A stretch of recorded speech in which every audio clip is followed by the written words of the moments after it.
Hi, Annie. Thank you so much for joining. Okay.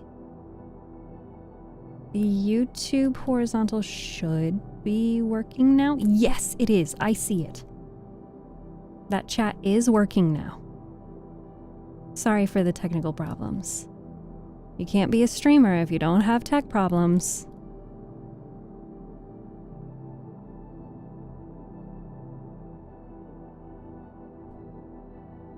All right, my beautiful fishies. Well, we are starting early so that I can read some more to you. What do you say that we start reading? Scuff is always needed. It's a requirement. It's like a reward for people to get to witness all of the scuff.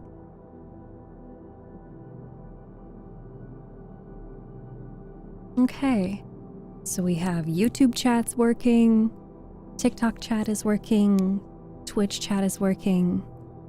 Also, for a reminder, no matter what platform you're on, we are pushing for Twitch Partner, which means that if you have a Twitch account, I would greatly and highly appreciate if you could view the stream on Twitch. If you prefer to stay on TikTok and keep messaging from your phone, that is perfectly okay. But just having the added view on Twitch would be super helpful. And if you haven't taken a chance, consider subscribing to my YouTube. We are trying to hit 1,000 subscribers on YouTube so that we can unlock ad revenue. It's horizontal but vertical? Oh? What do you mean? I'm not understanding.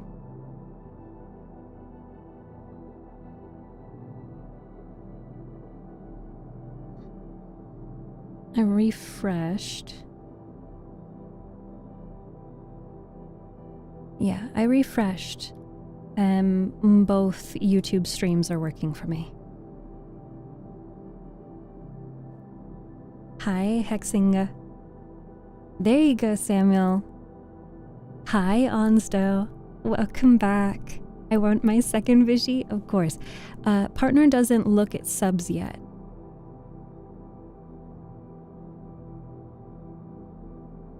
I'm not sure what you mean. So for YouTube Partner, I did reach the first tier of YouTube Partner where I unlocked memberships and super. However, we have not reached the second tier of YouTube Partner, which unlocks ad revenue for videos, live streams, and shorts. And that's where we're required to hit 1,000 subscribers and 4,000 watch hours. With Twitch Partner, we're only looking for, at this point, 75 average viewers. And I have been told that over a 60-day period, I need to have 8 days of 75 plus twice. So like one 30-day period, I have to have 8 days of 75 plus and another 30 days with 8 of those days being 75 plus. That's what I've been told. I'm just here for the ride. I mean, we'll get there eventually. Thank you, Khalil. I appreciate the compliment. But anyhow, the puzzle is available for you to solve while I am reading to you. And put a 1 in chat if you are ready for story time. Thank you, Samuel. You can message from whichever platform you want. Ace is ready. Harakin is ready. Dova is ready. Rikin is ready. Khalil is ready. Griffin, hi. It's good to see you. There you go. Now you've got a fishy. Caden is ready. Baifu is ready. Let's resume Pride and Prejudice.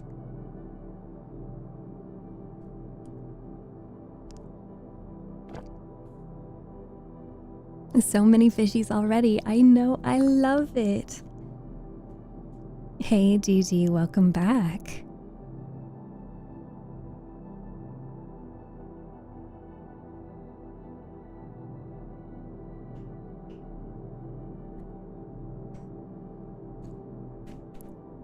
Chapter 47. I've been thinking it over and over again, Elizabeth, said her uncle as they drove from town. And really, upon serious consideration, I am much more inclined than I was to judge as your eldest sister does on the matter.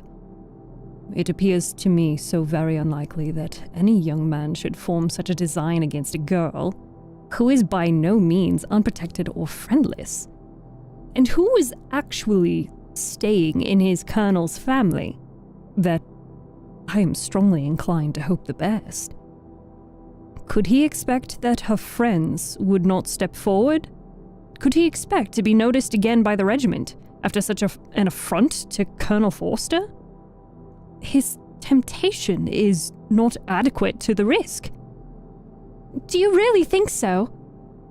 Cried Elizabeth, brightening up for a moment. Upon my word, said Mrs. Gardiner, I begin to be one of your uncle's opinion.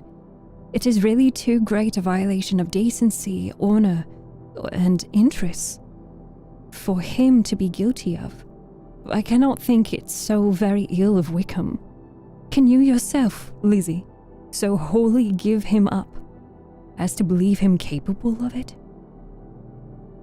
Not perhaps of neglecting his own interest, but of every other neglect I can believe him capable.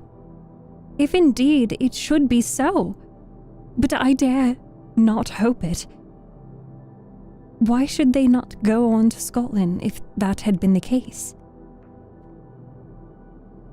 In the first place, replied Mr. Gardiner, there is no absolute proof that they are not gone to Scotland.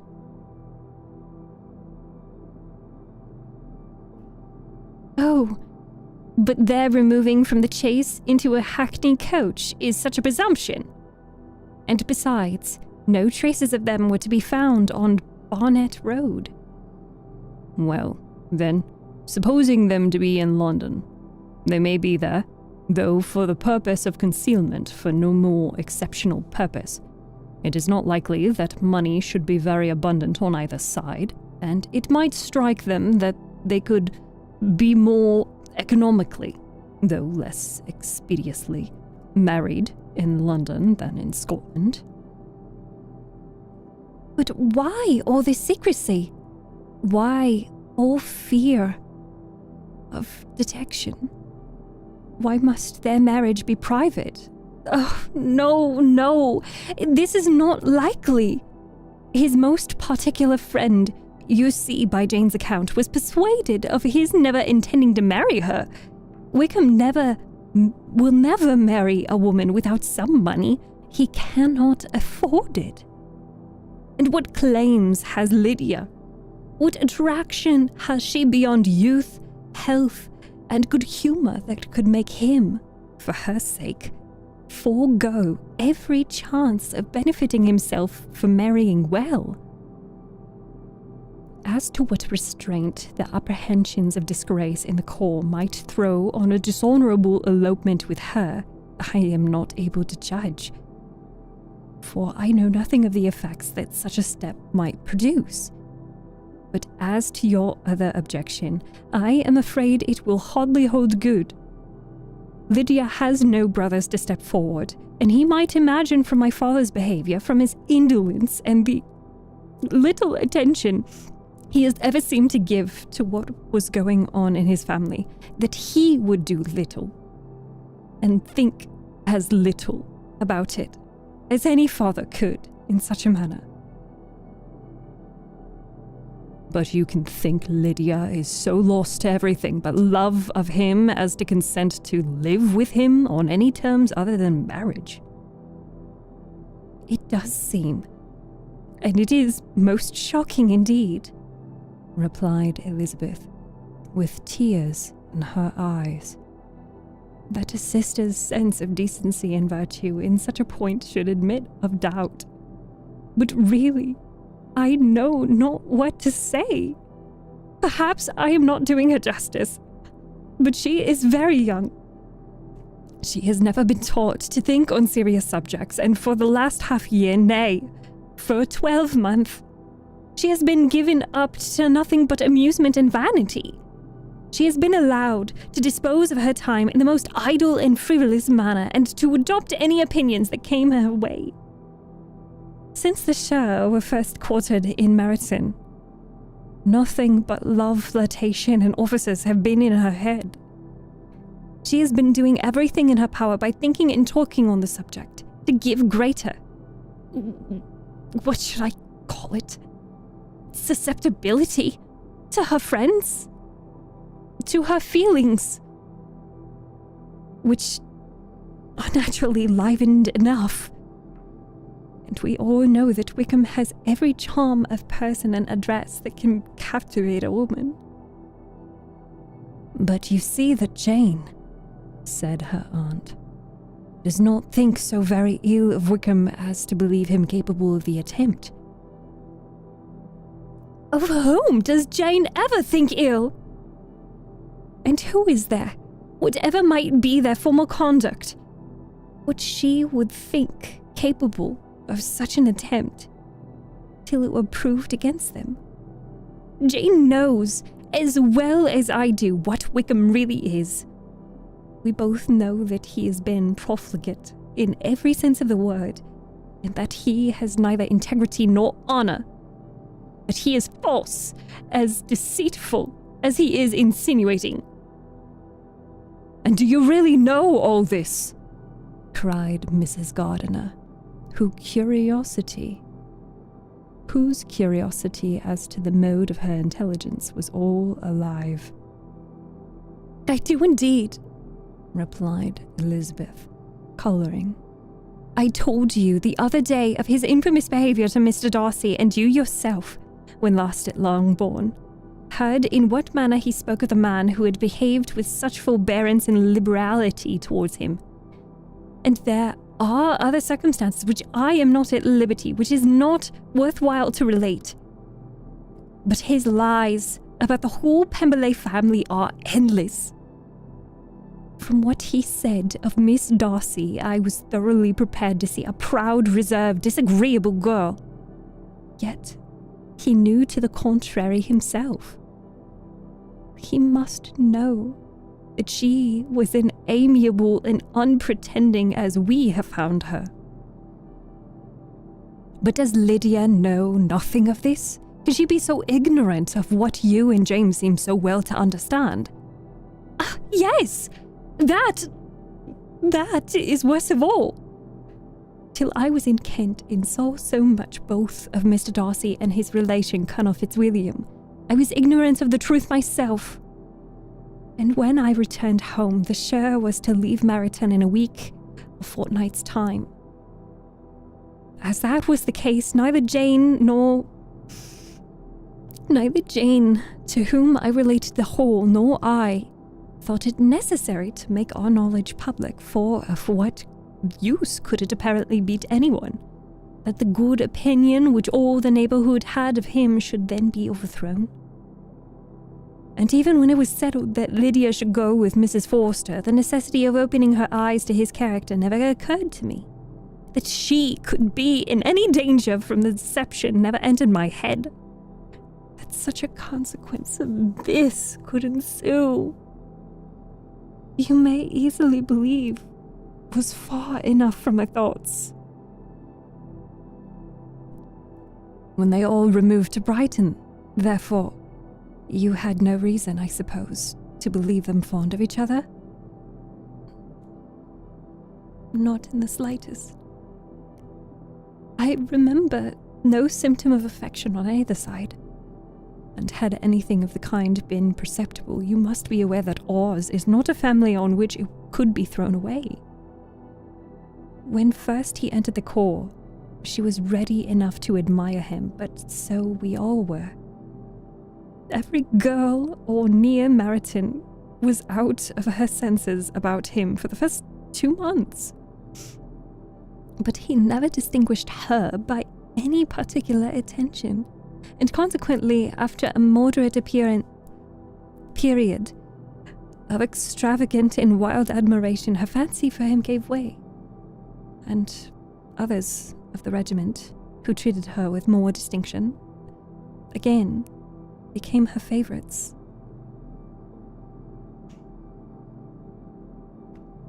It may be easily believed that however little of novelty could be added to their fears, hopes, and conjectures on this subject by its repeated discussion, no other could detain them from it long during the whole of the journey. From Elizabeth's thoughts, it was never absent, fixed there by the keenest of all anguish, self-reproach. She could find no interval of ease or forgetfulness.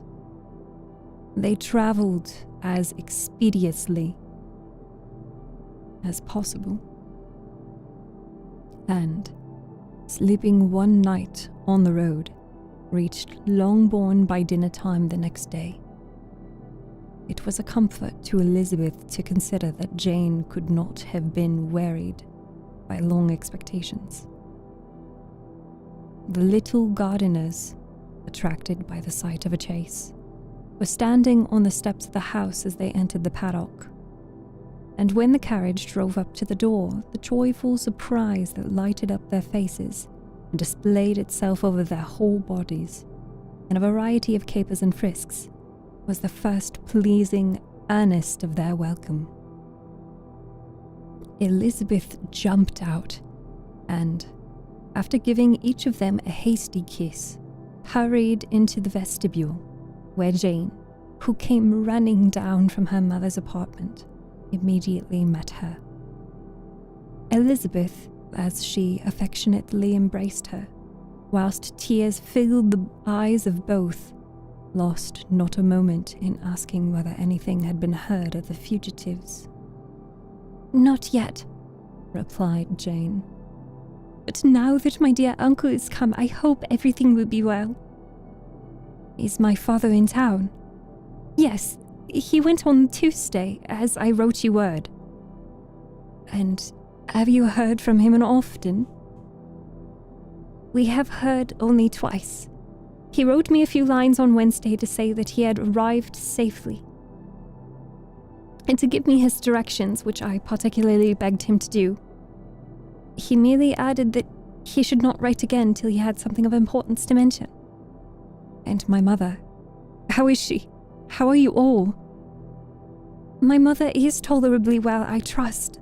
Though her spirits are greatly shaken, she is upstairs, and will have great satisfaction in seeing you all. She does not yet leave her dressing room. Mary and Kitty, thank heaven, are quite well." "But how are you?" cried Elizabeth. "You look pale. How much you must have gone through." Her sister, however, assured her of being perfectly well, and their conversation, which had been passing while Mr. and Mrs. Gardiner were engaged with their children, was now put an end to by the approach of the whole party. Jane ran to her uncle and aunt and welcomed and thanked them both, with alternate smiles and tears. When they were all in the drawing room, the questions which Elizabeth had already asked were of course repeated by the others. They soon found that Jane had no intelligence to give. The sanguine hope of good, however, which the benevolence of her heart suggested, had not yet deserted her. She still expected that it would all end well, and that every morning would bring some letter, either from Lydia or her father, to explain their proceedings and perhaps announce their marriage. "Mrs. Bennet," to whose apartment they all retired after a few minutes' conversation together, received them exactly as might be expected, with tears and lamentations of regret, invectives against the villainous conduct of Wickham, and complaints of her own sufferings and ill usage, blaming everybody but the person to whose ill-judging indulgences the errors of her daughter must principally be owing. "If I had been able to," said she, "to carry my point in going to Brighton with all my family, this would not have happened. But poor Lydia had nobody to take care of her. Why did the Forsters ever let her go out of their sight? I am sure there's some great neglect or other on their side, for she is not the kind of girl to do such a thing if she had been well looked after. I always thought they were very unfit to have charge of her. But I was overruled, as I always am. Poor dear child! And now here's Mr. Bennet gone away, and I know he will fight Wickham wherever he meets him, and then he will be killed. And what is to become of us all? The Collinses will turn us out before he is cold in his grave, and if you are not kind to us, brother, I do not know what we shall do."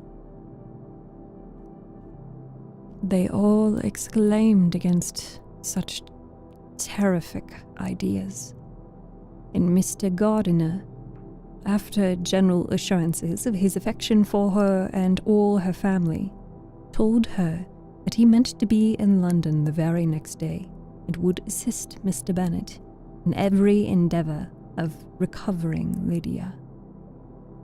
"Do not give way to useless alarm," added he. "Though it is right to be prepared for the worst, there is no occasion to look on it as certain. It is not quite a week since they left Brighton. In a few days more we may gain some news of them. Until we know that they are not married and have no design of marrying, do not let us give the matter over as lost. As soon as I get to town, I shall go to my brother and make him come home with me to Gracechurch Street, and then we may consult together as to what is to be done."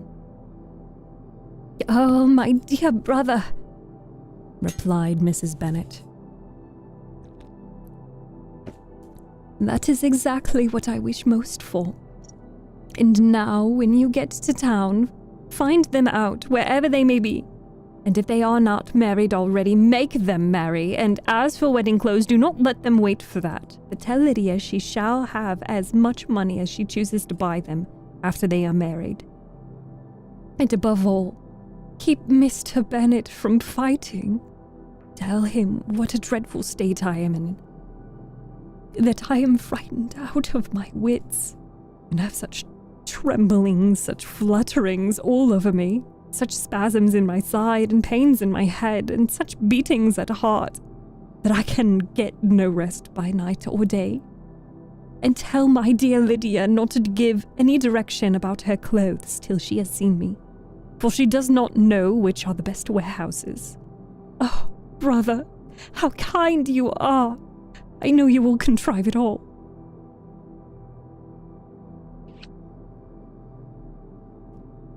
But Mr. Gardiner, though he assured her again of his earnest endeavours in the cause, could not avoid recommending moderation to her, as well in her hopes as her fear.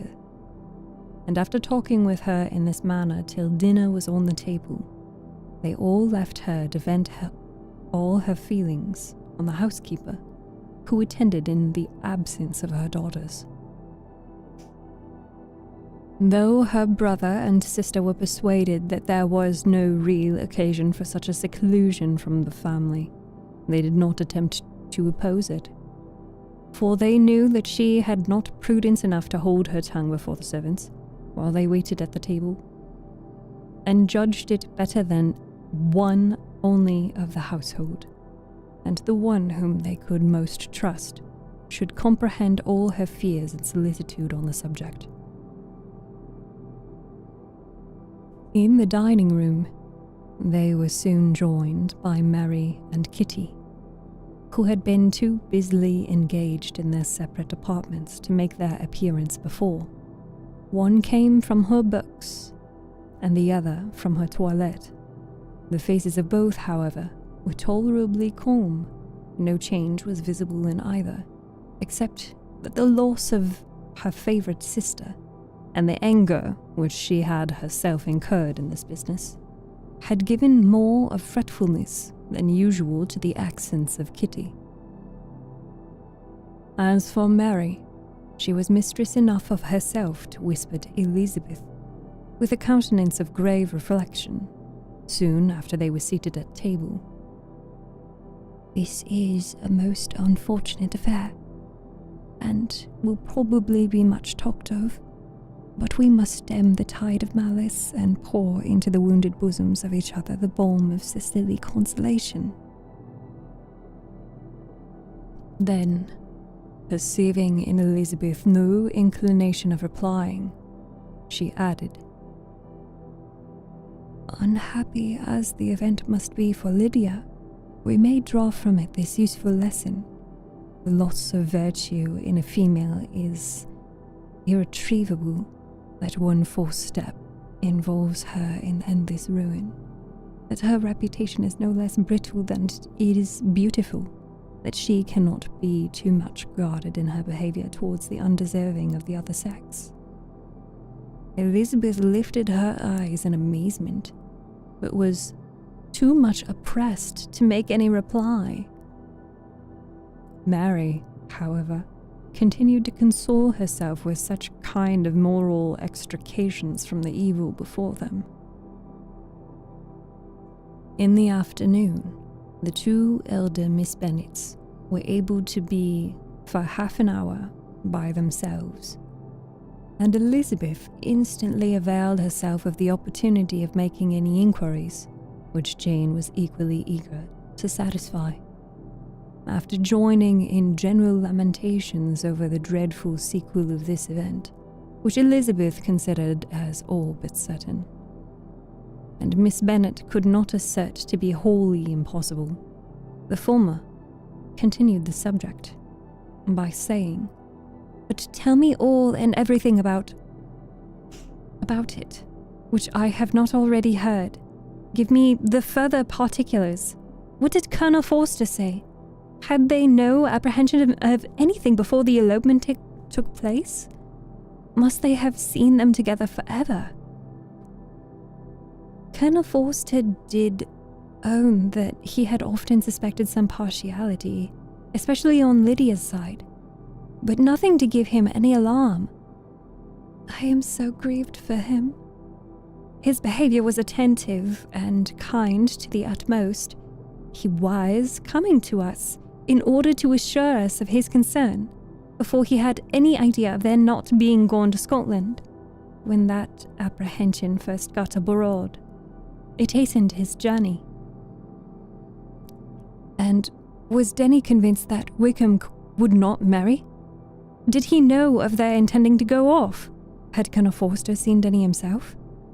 "Yes, but when questioned by him, Denny denied knowing anything of their plans and would not give his real opinion about it. He did not repeat his persuasion of their not marrying, and from that, I'm inclined to hope he might have been misunderstood before.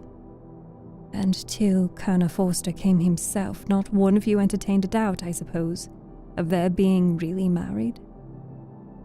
"How was it possible that such an idea could enter our brains? I felt a little uneasy, a little fearful of my sister's happiness with him in marriage, because I knew that his conduct had not always been quite right. My father and mother knew nothing of that. They only knew how imprudent a match it must be. Kitty then owned with a very natural triumph on knowing more than the rest of us that in Lydia's last letter she had prepared her for such a step. She had known, it seems, of their being in love with each other many weeks." "But not before they went to Brighton?" "No, I believe not."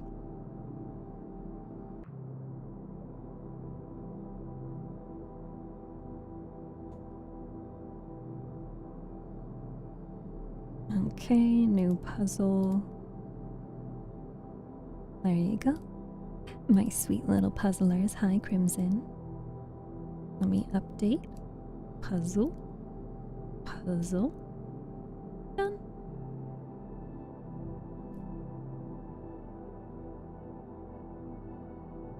And did Colonel Forster appear to think well of Wickham himself? Does he know his real character? I must confess that he did not speak so well of Wickham as he formerly did. He believed him to be imprudent and extravagant. And since this sad affair has taken place, it is sad that he left Meryton greatly in debt. But I hope this may be false. Oh, Jane, had we been less secret, had we told what we knew of him, this could not have happened.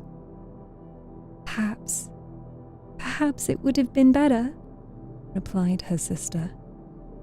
But to expose the former faults of any person without knowing what their present feelings were seemed unjustifiable. We acted with the best intentions. Could Colonel Forster repeat the particulars of Lydia's notes to his wife? He brought it with him for us to see.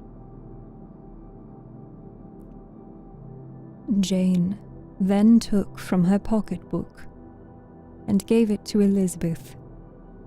These were the contents. My dear Harriet, you will laugh when you know where I am gone, and I cannot help laughing myself at your surprise tomorrow morning, as soon as I am missed. I am going to Gretna Green, and if you cannot guess with who, I shall think you a simpleton, for there is but one man in the world I love, and he is an angel. I should never be happy without him, so I think no harm to be off.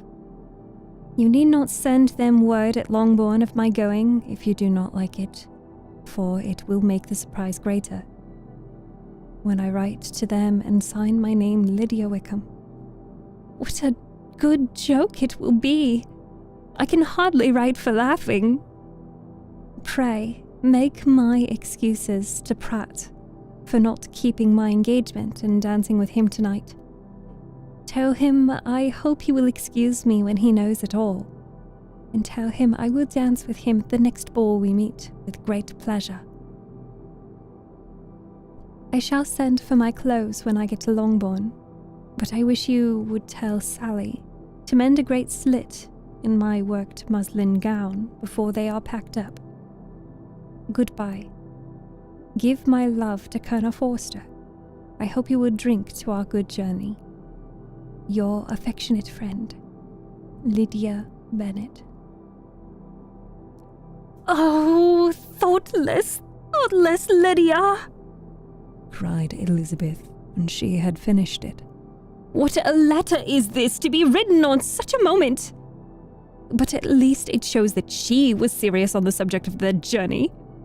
Whatever he might afterwards persuade her to, it is not on her side of scheme of infamy. My poor father. How he must have felt it. I never saw anyone look so shocked. He could not speak a word for a full 10 minutes. My mother was taken ill immediately, and the whole house in such confusion. Oh, Jane, cried Elizabeth. Was there a servant belonging to it who did not know the whole story before the end of the day? I do not know. I hope there was. But to be guarded at such a time is very difficult. My mother is in hysterics, and though I endeavored to give her every assistance in my power, I am afraid I did not do so much as I might have done. But the horror of what might possibly happen almost took from me my faculties. Your attendance upon her has been too much for you. You do not look well. Oh, that I had been with you. You have had every care and anxiety upon yourself alone. Mary and Kitty have been very kind, and would have shared in every fatigue, I am sure. but I did not think it right for either of them. Kitty is slight and delicate, and Mary studies so much that her hours of repose should not be broken in on.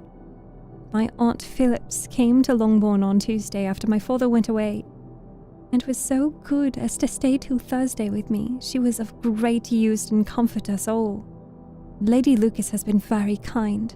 She walked here on Wednesday morning to condole with us, offer her services, or any of her daughters, if they should be of use to us. She had better have stayed home, cried Elizabeth. Perhaps she meant well, but under such a misfortune as this, one cannot see too little of one's neighbours. Assistance is impossible, condolence insufferable. Let them triumph over us at a distance and be satisfied. She then proceeded to inquire into the measures which her father had intended to pursue while in town for the recovery of his daughter.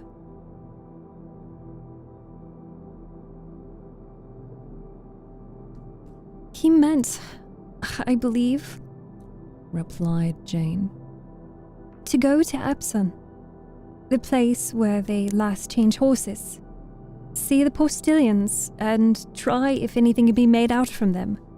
His principal object must be to discover the number of the hackney coach which took them to Clapham.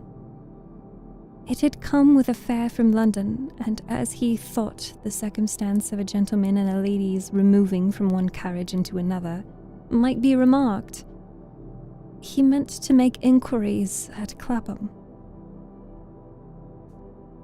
If he could anyhow discover at what house the coachman had before set down his fare, he determined to make inquiries there, and hoped it might not be impossible to find out the stand and number of the coach. I do not know of any other designs that he had formed, but he is in such a hurry to be gone, and his spirits so greatly discomposed, that I had difficulty in finding out even so much as this.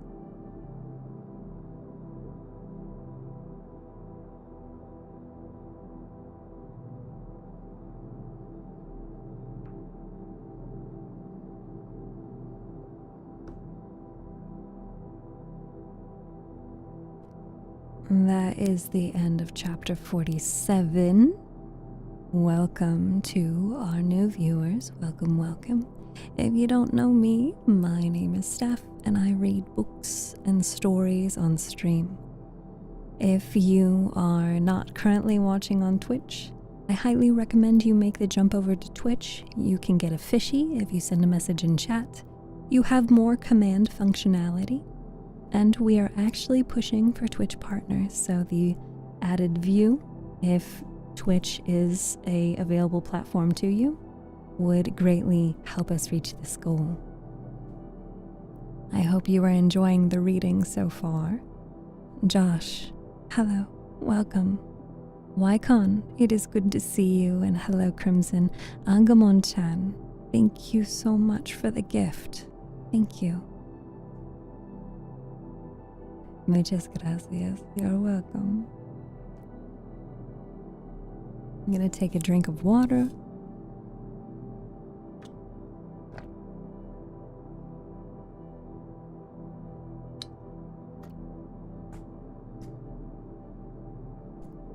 Reading takes a lot out of you. Thank you so much for subscribing on YouTube. We are trying to hit 1,000 subscribers, so it would be super helpful. Thank you.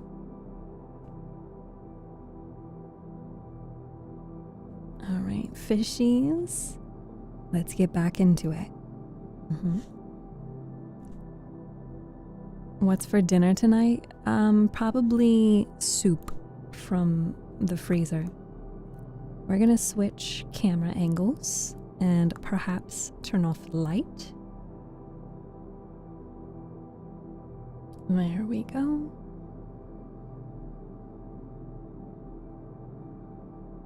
Pro self-love. Oh, it's good to see you. Hello. Good soup.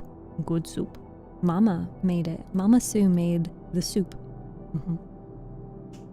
Hi, Akira. Are you ready? Are you ready to go to sleep now?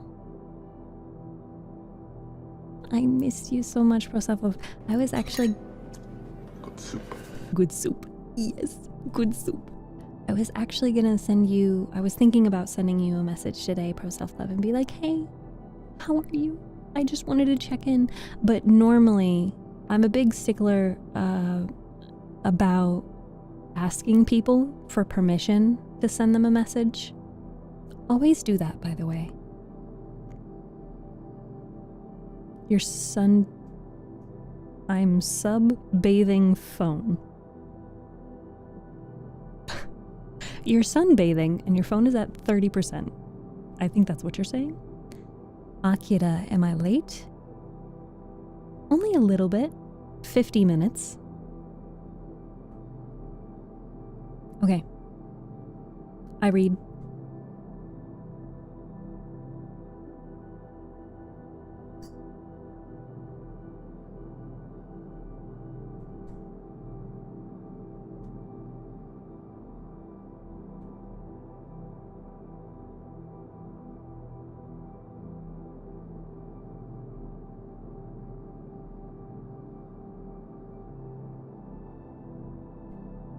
Chapter 48. The whole party were in hopes of a letter from Mr. Bennet the next morning, but the post came in without bringing a single line from him. His family knew him to be, on all common occasions, a most negligent and dilatory correspondent. But at such a time they had hoped for exertion. They were forced to conclude that he had no pleasing intelligence to send, and even of that they would have been glad to be certain. Mr. Gardiner had waited for the letters before he had set off. When he was gone, they were certain, at least, of receiving constant information of what was going on, and as their uncle promised at parting, to prevail on Mr. Bennet to return to Longbourn as soon as he could, to the great consolation of his sister, who considered it as the only security for her husband's not being killed in a duel. Mrs. Gardiner and the children were to remain in Hertfordshire a few days longer, as the former thought her presence might be serviceable to her nieces. She shared in their attendance on Mrs. Bennet, and was a great comfort to them in their hours of freedom. Their aunt, their other aunt, also visited them frequently, and always, as she said, with the design of cheering and heartening them up, though, as she never came without reporting some fresh instance of Wickham's extravagance or irregularity, she seldom went away without leaving them more dispirited than she had found them. All Meryton seemed striving to blacken the man who, but 3 months before, had been almost an angel of light. He was declared to be in debt to every tradesman in the place, and his intrigues, all honoured with the title of seduction, had been extended into every tradesman's family. Everybody declared that he was the wickedest young man in the world, and everybody began to find out that they had always distrusted the appearance of his goodness. Elizabeth, though she did not credit above half of what was said, believed enough to make her former assurance of her sister's ruin more certain. And even Jane, who believed still less of it, became almost hopeless, more especially as the time was now come when, if they had gone to Scotland, which she had never before entirely despaired of, they must in all probability have gained some news of them.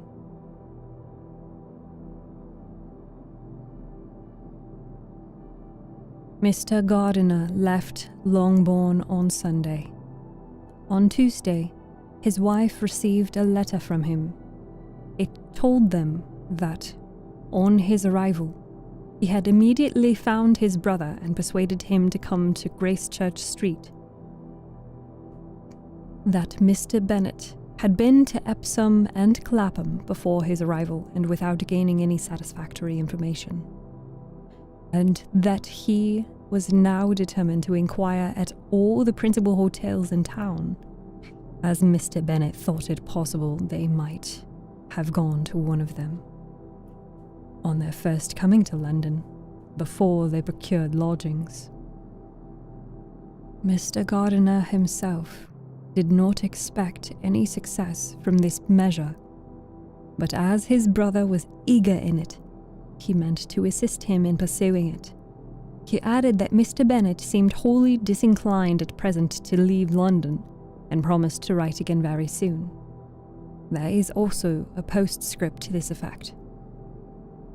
I have written to Colonel Forster to desire him to find out, if possible, from some of the young man's intimates in the regiment, whether Wickham has any relations or connections who would be likely to know in what part of town he has now concealed himself. If there was anyone that one could apply to with a probability of gaining such a clue as that, it might be of essential consequence. At present, we have nothing to guide us. Colonel Forster will, I dare say, do everything in his power to satisfy us on this head. But on second thoughts, perhaps Lizzie could tell us what relations he has now living, better than any other person. Elizabeth was at no loss to understand from whence this deference to her authority proceeded. But it was not in her power to give any information so satisfactory a nature as the compliment deserved. She had never heard of his having any relations except a father and mother, both of whom have been dead many years. It was possible, however, that some of his companions in the shire might be able to give more information. And though she was not very sanguine in expecting it, the application was something to look forward to. Every day at Longbourn was now a day of anxiety, but the most anxious part of each was when the post was expected. The arrival of letters was the grand object of every morning's impatience.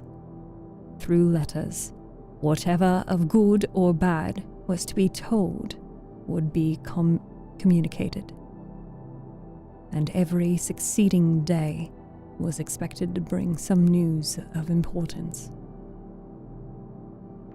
But before they had heard again from Mr. Gardiner, a letter arrived from their father, from a different quarter, from Mr. Collins, which, as Jane had received directions to open all that came for him in his absence, she accordingly read. And Elizabeth, who knew what curiosities his letters always were, looked over her and read it likewise. It was as follows.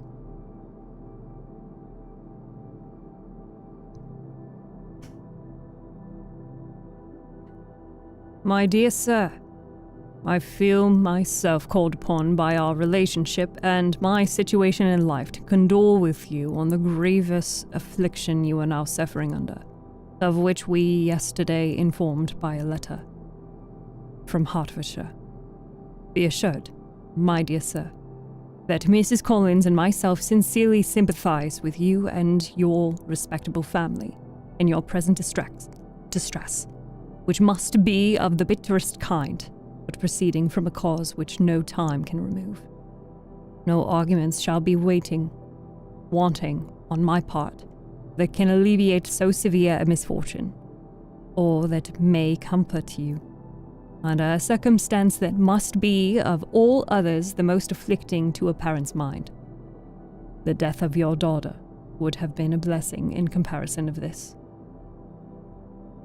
And it is the more to be lamented, because there is reason to suppose, as my dear Charlotte informs me, that this listenish. What the fuck is this word? What is this word? Licentiousness. God damn. Sorry. Had to have a moment there.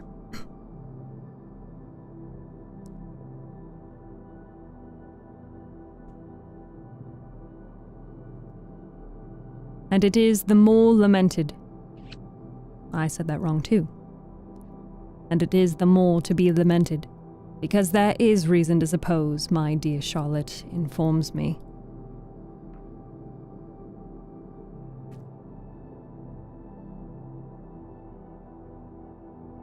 that this licentiousness of behavior in your daughter has proceeded from the faulty degree of indulgence, though, at the same time, for the consolation of yourself and Mrs. Bennet, I am inclined to think that her own disposition must be naturally bad, or she could not be guilty of such an enormity at so early an age.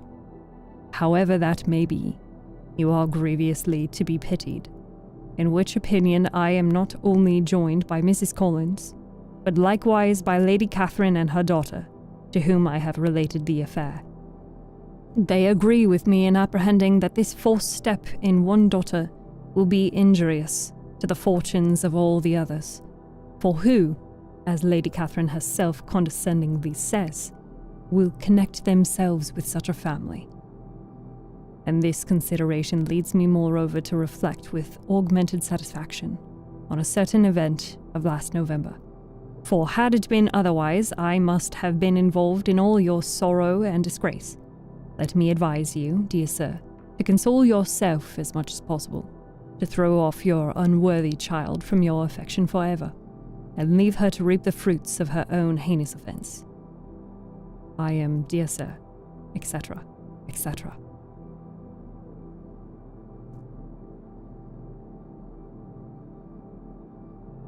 Mr. Gardiner did not write again till he had received an answer from Colonel Forster, and then he had nothing of pleasant nature to send. It was not known that Wickham had a single relationship with whom he kept any connection, and it was certain that he had no near one living. His former acquaintances have been numerous, but since he had been in the militia, it did not appear that he was on terms of particular friendship with any of them. There was no one, therefore, who could be pointed out as likely to give any news of him. And in the wretched state of his own finances, there was a very powerful motive for secrecy, in addition to his fear of discovery by Lydia's relations, for it had just transpired that he had now left gaming debts behind him to a very considerable amount. Colonel Forster believed that more than £1,000 would be necessary to clear his expenses at Brighton. He owed a good deal in town, but his debts of honour were still more formidable. Mr. Gardiner did not attempt to conceal these particulars from the Longbourn family.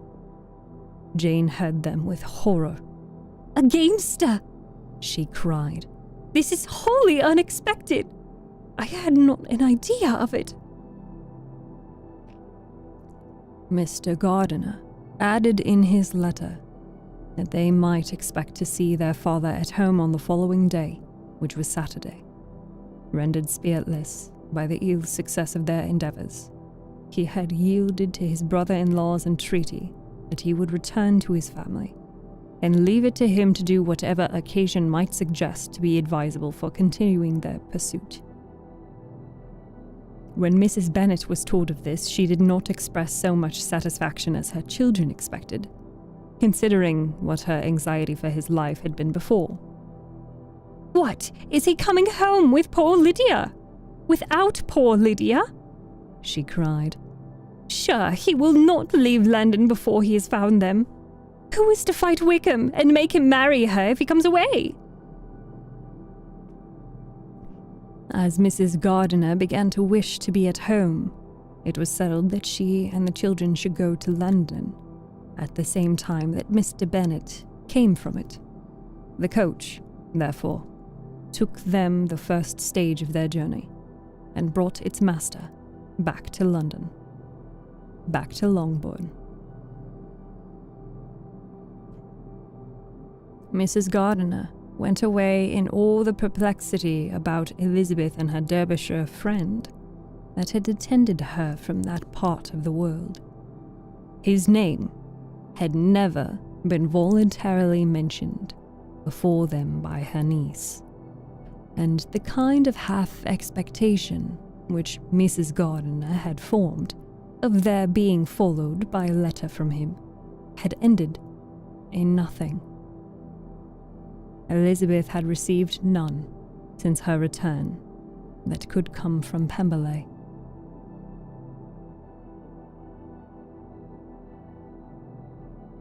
The present unhappy state of the family rendered any other excuse for the lowness of her spirits unnecessary. Nothing, therefore, could be fairly conjectured from that, though Elizabeth, who was by this time tolerably well acquainted with her own feelings, was perfectly aware that, had she known nothing of Darcy, she could have borne the dread of Lydia's infamy somewhat better. It would have spared her, she thought, one sleepless night out of 2. Apologies, I must be gone of my cat. Sir Cat, have you tried fucking off? Please?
Apologies for the delay.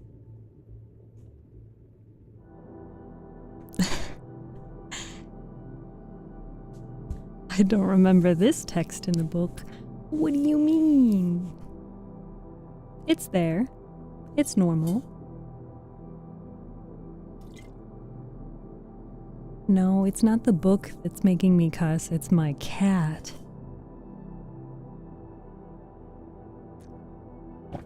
Alright.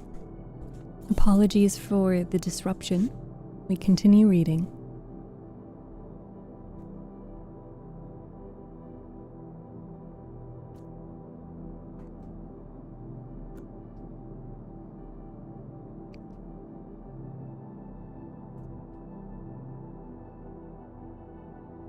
I don't remember where I was.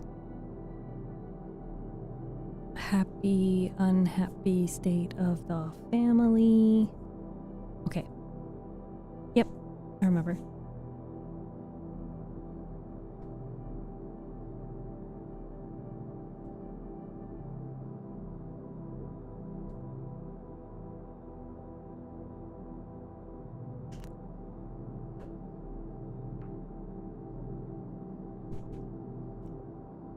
When...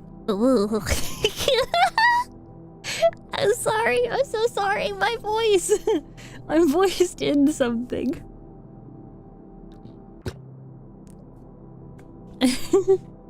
I needed another sip of water, I'm sorry. Ugh.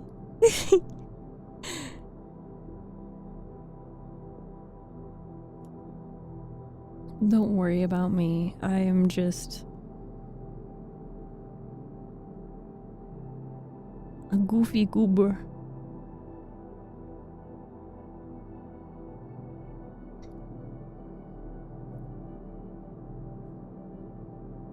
When Mr. Bennet arrived, he had all the appearance of his usual philosophic composure. He said as little as he had ever been in the habit of saying, and made no mention of the business that had taken him away. It was some time before his daughters had courage to speak of it. It was not till the afternoon, when he had joined them at tea, that Elizabeth ventured to introduce the subject, and then, on her briefly expressing her sorrow for what he must have endured, he replied, "Say nothing of that. Who should I suffer but myself? It has been my own doing, and I ought to feel it." "You must not be too severe upon yourself," replied Elizabeth. "You may well warn me against such an evil. Human nature is prone to fall into it. No, Lizzie, let me once in my life feel how much I have been to blame. I'm not afraid of being overpowered by the impression. It will pass away soon enough." "Do you suppose them to be in London?" "Yes. Where else can they all be so well concealed?" "And Lydia used to want to go to London," added Kitty. "She is happy then," said her father dryly, "and her residence there will probably be of some duration." Then, after a short silence, he continued, "Lizzie, I bear you no ill will for being justified in your advice to me last May, which, considering the event, shows some greatness of mind." They were interrupted by Miss Bennet, who came to fetch her mother's tea. "This is a parade," he cried, "which does one good. It gives such an elegance to misfortune. Another day I will do the same. I will sit in my library in my nightcap and powdering gown, and give as much trouble as I can, or perhaps I will defer it till Kitty runs away." "I'm not going to run away, Papa," said Kitty fretfully. "If I should ever go to Brighton, I would be better behaved than Lydia." "You go to Brighton? I would not trust you so near it as Eastbourne for £50. Now, Kitty, I have at last learned to be cautious, and you will feel the effects of it. No officer is ever to enter in my house again, nor even to pass through the village. Balls will be absolutely prohibited unless you stand up with one of your sisters. And you never stir out of doors till you can prove that you have spent 10 minutes of every day in a rational manner. Kitty, who took all these threats in a serious light, began to cry. Well, said he, do not make yourself unhappy. If you are a good girl for the next 10 years, I will take you into a review at the end of them.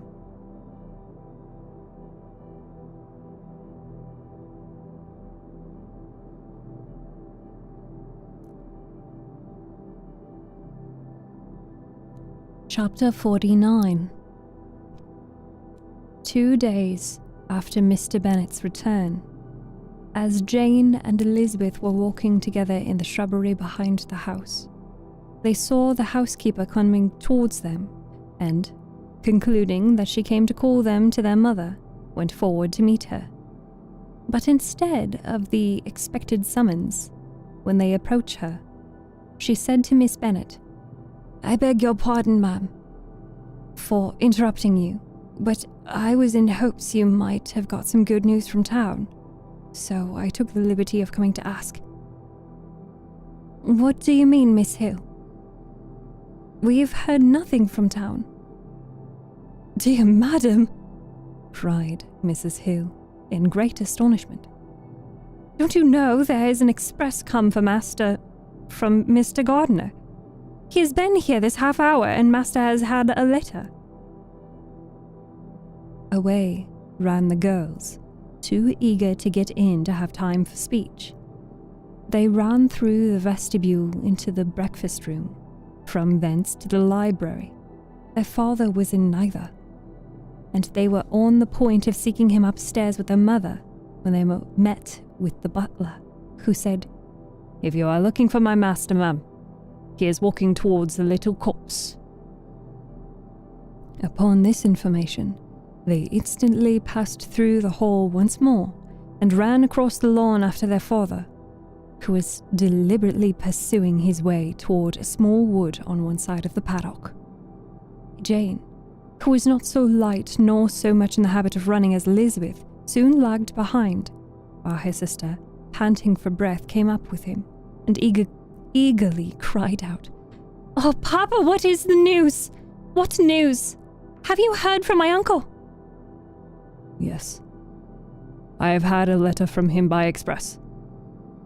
"Well, and what news does it bring? Good or bad?" "What is there of good to be expected?" said he, taking the letter from his pocket. "But perhaps you would like to read it." Elizabeth impatiently caught it from his hand. Jane now came up. "Read it aloud," said their father, "for I hardly know myself what it is about." "Gracechurch Street, Monday, August 2nd. My dear brother, at last I am able to send you some tidings of my niece, and such as, upon the whole, I hope it will give you satisfaction. Soon after you left me on Saturday, I was fortunate enough to find out in what part of London they were. The particulars I reserve till we meet. It is enough to know they are discovered. I have seen them both." "Then it is as I hoped," cried Jane. "They are married." Elizabeth read on. "I have seen them both. They are not married, nor can I find there was any intention of being so. But if you are willing to perform the engagements which I have ventured to make on your side, I hope it will not be long before they are. All that is required of you to assure to your daughter by settlement her equal share of the £5,000 secured among your children after the decease of yourself and my sister. And, moreover, to enter into an engagement of allowing her during your life £100 per annum. These are conditions which, considering everything, I had no hesitation in complying with, as far as I thought myself privileged for you. I shall send this by express, that no time may be lost in bringing me your answer. You will easily comprehend from these particulars that Mr. Wickham's circumstances are not so hopeless as they are generally believed to be. The world has been deceived in that respect, and I am happy to say that there will be some little money, even when all his debts are discharged, to settle on my niece, in addition to her own fortune. If, as I conclude will be the case, you send me full powers to act in your name throughout the whole of this business, I will immediately give direction to Haggerston for preparing a proper settlement. There will not be the smallest occasion for your coming to town again, therefore stay quiet at Longbourn, and depend on my diligence and care. Send back your answer as fast as you can, and be careful to write explicitly. We have judged it best that my niece should be married from this house, of which I hope you will approve. She comes to us today. I shall write again as soon as anything more is determined on. Yours, etc. Edward Gardiner.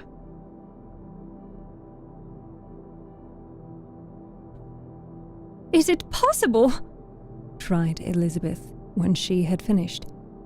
Can it be possible that he will marry her? Wickham is not so undeserving then as we thought him, said her sister.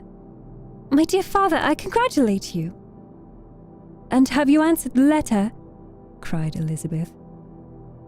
No, but it must be done soon. Most earnestly did she then entreaty him to lose no more time before he wrote. Oh, my dear father, she cried. Come back and write immediately. Consider how important every moment is in this case. Let me write for you, said Jane. If you dislike the trouble yourself. I dislike it very much, he replied. But it must be done. And so saying, he turned back with them and walked towards the house. And may I ask, said Elizabeth, but the terms, I suppose, must be complied with. Complied with? I am only ashamed of his asking so little. Then they must marry. Yet he is such a man. Yes, they must marry. There is nothing else to be done. But there are two things that I want very much to know. One is how much money your uncle has laid down to bring it about, and the other, how I am ever to repay him. Money? My uncle? Cried Jane. What do you mean, sir? I mean that no man in his senses would marry Lydia on so slight a temptation as 100 a year during my life and 50 after I am gone. That is very true, said Elizabeth, though it had not occurred to me before. His debts to be discharged and something still to remain. Oh, it must be my uncle's doings. Generous, good man, I am afraid he has distressed himself. A small sum could not do all this. No, said her father. Wickham's a fool if he takes her with a farthing less than £10,000. I should be sorry to think so ill of him in the very beginning of our relationship.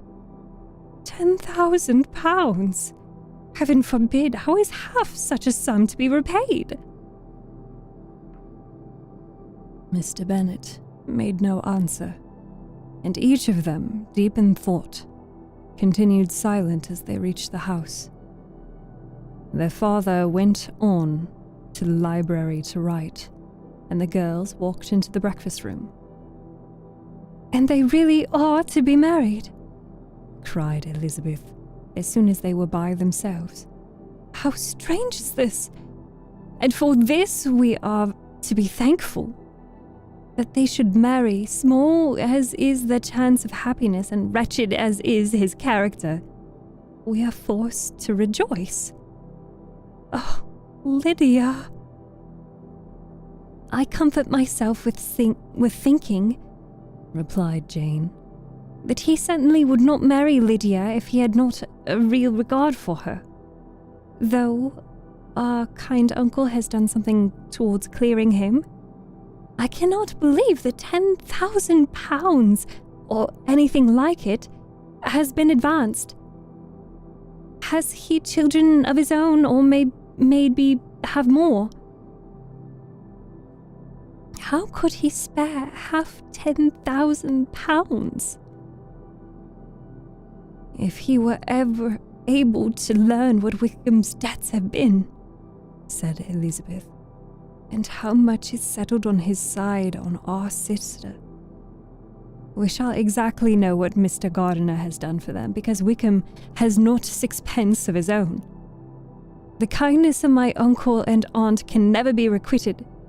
Their taking her home and affording her the personal protection and countenance is such a sacrifice to her advantage as years of gratitude cannot enough acknowledge. By this time she is actually with them. If such goodness did not make her miserable now, she will never deserve to be happy. What a meeting for her when she first sees my aunt." "We must endeavour to forget all that has passed on either side," said Jane. "I hope and trust they will yet be happy. His consenting to marry her is a proof, I believe, that he is come to a right way of thinking. Their mutual affection will steady them, and I flatter myself they will settle so quietly and live in so rational a manner as may in time make their past imprudence forgotten." "Their conduct has been such," replied Elizabeth, "as neither you nor I nor anybody can ever forget.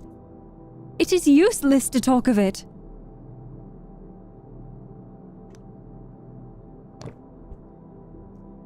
It now occurred to the girls that their mother was in likelihood perfectly ignorant of what had happened. They went to the library, therefore, and asked their father whether he would not wish them to make it known to her. He was writing, and, without raising his head, coolly replied, "Just as you please." "May we take my uncle's letter to read to her?" "Take whatever you like, and get away." Elizabeth took the letter from his writing table, and they went upstairs together. Mary and Kitty were both with Mrs. Bennet. One communication would, therefore, do for all. After a slight preparation for good news, the letter was read aloud. Mrs. Bennet could hardly contain herself. As soon as Jane had read Mr. Gardiner's hope of Lydia's being soon married, her joy burst forth, and every following sentence added to its exuberance. She was now in an irritation as violent from delight as she had ever been fidgety from alarm and vexation. To know that her daughter would be married was enough. She was disturbed by no fear for her felicity, nor humbled by any remembrance of her misconduct. "My dear, dear Lydia," she cried, "this is delightful indeed. She will be married. I shall see her again. She will be married at 16, my good, kind brother. I know how it would be. I knew he would manage everything. How I long to see her, and to see dear Wickham too. But the clothes, the wedding clothes, I will write to my sister Gardiner about them directly. Lizzie, my dear, run down to your father and ask him how much he will give her. Stay, I will go myself. Ring the bell, Kitty, for Hill. I will put on my things in a moment. My dear, dear Lydia, how merry we shall be together when we meet. Her eldest daughter endeavored to give some relief to the violence of these transports by leading her thoughts to the obligations which Mr. Gardiner's behavior laid them all under. For we must attribute this happy conclusion, she added, in a great measure to his kindness. We are persuaded that he has pledged himself to assist Mr. Wickham with money. Well, cried her mother, it is all very right. Who should do it but her own uncle? If he had not a family of his own, I and my children must have had all his money, you know, and it is the first time we have ever had anything from him except a few presents. Well, I am so happy. In a short time I shall have a daughter married, Mrs. Wickham. How well it sounds, and she was only 16 last June. My dear Jane, I am in such a flutter that I am sure I can't write. So I will dictate and you will write for me. We will settle with your father about the money afterwards, but the things should be ordered immediately. She was then proceeding to all the particulars of calico, muslin, and cambric, and would shortly have dictated some very plentiful orders had not Jane, though with some difficulty, persuaded her to wait till her father was at leisure to be consulted. 1 day's delay, she observed, would be of small importance, and her mother was too happy to be quite so obstinate as usual. Other schemes, too, came into her head. I will go to Meryton, said she, as soon as I am dressed, and tell the good news to my sister Phillips. And as I come back, I can call on Lady Lucas and Mrs. Long. Kitty, run down and order the carriage. An airing would do me a great deal of good, I am sure. Girls, can I do anything for you in Meryton? Oh, here comes Hill. My dear Hill, have you heard the good news? Miss Lydia is going to be married, and you shall have a bowl of punch to make merry at her wedding. Mrs. Hill began instantly to express her joy. Elizabeth received her congratulations amongst the rest, and then, sick of this folly, took refuge in her own room, that she might think with freedom. Poor Lydia's situation must, at best, be bad enough, but that it was no worse, she had need to be thankful. She felt it so, and though, in looking forward, neither rational happiness nor worldly prosperity could be justly expected for her sister, in looking back to what they had feared only 2 hours ago, she felt all the advantages of what they had gained.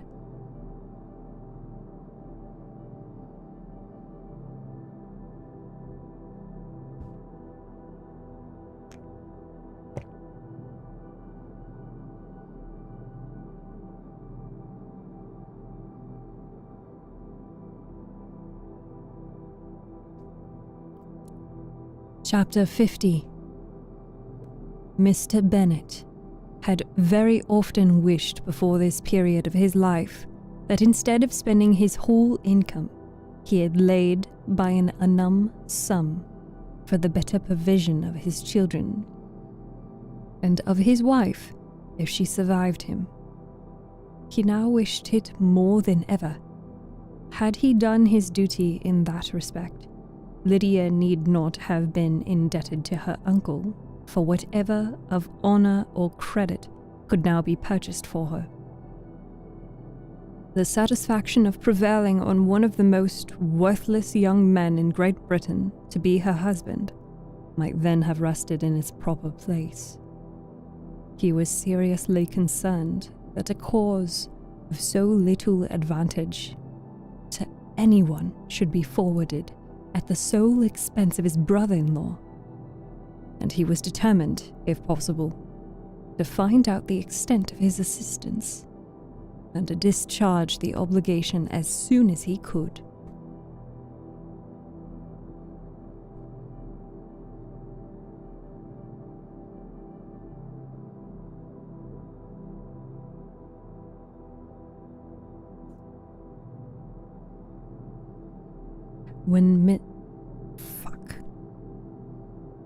I paused so I could update the puzzle because I noticed that it's done. Nobody said anything.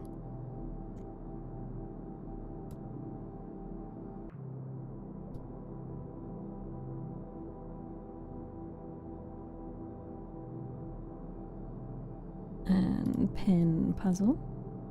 Everything. Thank you, thank you. Thank you so much for the tier 1. Thank you, Prosello. Yes, you did say something. Leah, thank you so much for the compliment. Thank you for listening.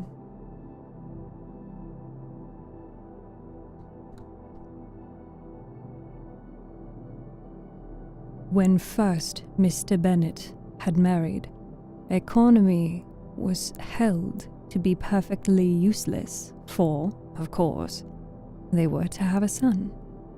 The son was to join in cutting off the entail as soon as he should be of age, and the widow and younger children would by that means be provided for.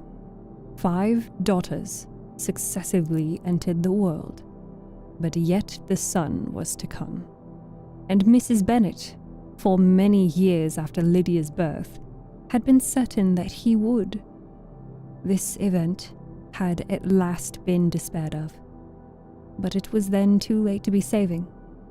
Mrs. Bennet had no turn for economy, and her husband's love of independence had alone prevented their exceeding their income. £5,000 was settled by marriage articles on Mrs. Bennet and the children. But in what proportions it should be divided amongst the latter depended on the will of the parents. This was one point, with regard to Lydia at least, which was now to be settled, and Mr. Bennet could have no hesitation in acceding to the proposal before him. In terms of grateful acknowledgment for the kindness of his brother, though expressed most consciously, he then delivered on paper his perfect approbation of all that was done, and his willingness to fulfill the engagements that had been made for him. He had never before supposed that, could Wickham be prevailed on to marry his daughter, it would be done with so little inconvenience to himself as by the present arrangement. He would scarcely be £10 a year the loser by the 100 that was to be paid them. For, what with her board and pocket allowance, and the continual presents in money which passed to her through her mother's hands, Lydia's expenses had been very little within that sum. That it would be done with such trifling exertion on his side too, was another very welcome surprise, for his wish at present was to have as little trouble in the business as possible. When the first transports of rage, which had produced his activity in seeking her, were over, he naturally returned to all his former indolence. His letter was soon dispatched, for, though dilatory in undertaking business, he was quick in its execution. He begged to know further particulars of what he was indebted to his brother, and was too angry with Lydia to send any message to her. The good news spread quickly through the house, and with proportionate speed through the neighborhood. It was borne in the latter with decent philosophy. To be sure, it would have been more the advantage of conversation had Miss Lydia Bennet come upon the town, or, as the happiest alternative, been secluded from the world in some distant farmhouse. But there was much to be talked of in marrying her, and the good-natured wishes for her well-doing which had proceeded before from all the spiteful old ladies in Meryton, lost but a little of their spirit in this change of circumstances. Because with such an husband, her misery was considered certain. It was a fortnight since Mrs. Bennet had been downstairs, but on this happy day, she again took her seat at the head of her table, and in spirits oppressively high, no sentiment of shame gave a damp to her triumph. The marriage of a daughter, which had been the first object of her wishes since Jane was 16, was now on the point of accomplishment, and her thoughts and her words ran wholly on those attendants of elegant nuptials, fine muslins, new carriages, and servants. She was busily searching through the neighborhood for a proper situation for her daughter, and, without knowing or considering what their income might be, rejected many as deficient in size or importance. "Hay Park might do," said she, "if the Gordings could quit it, or the great house at Stoke, if the drawing-room were larger, but Ashworth is too far off. I could not bear to have her 10 miles from me. And as for Purvis Lodge, the attics are dreadful."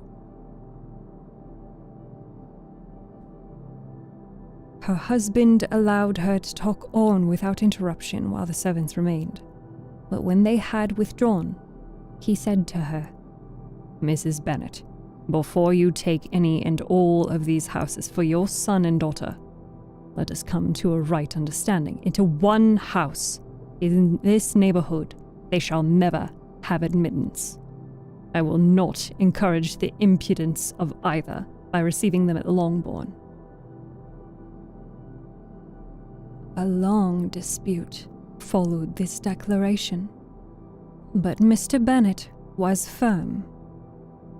It soon led to another, and Mrs. Bennet found, with amazement and horror, that her husband would not advance a guinea to buy clothes for his daughter. He protested that she should receive from him no mark of affection whatever on the occasion. Mrs. Bennet could hardly comprehend it, that his anger could be carried to such a point of inconceivable resentment as to refuse his daughter a privilege without which her marriage would scarcely seem valid, exceeded all she could possibly believe.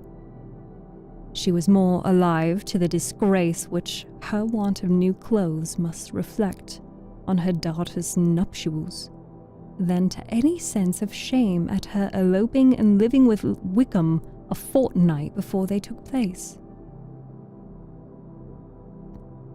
Elizabeth was now most heartily sorry that she had, from the distress of the moment, been led to make Mr. Darcy acquainted with their fears of her sister.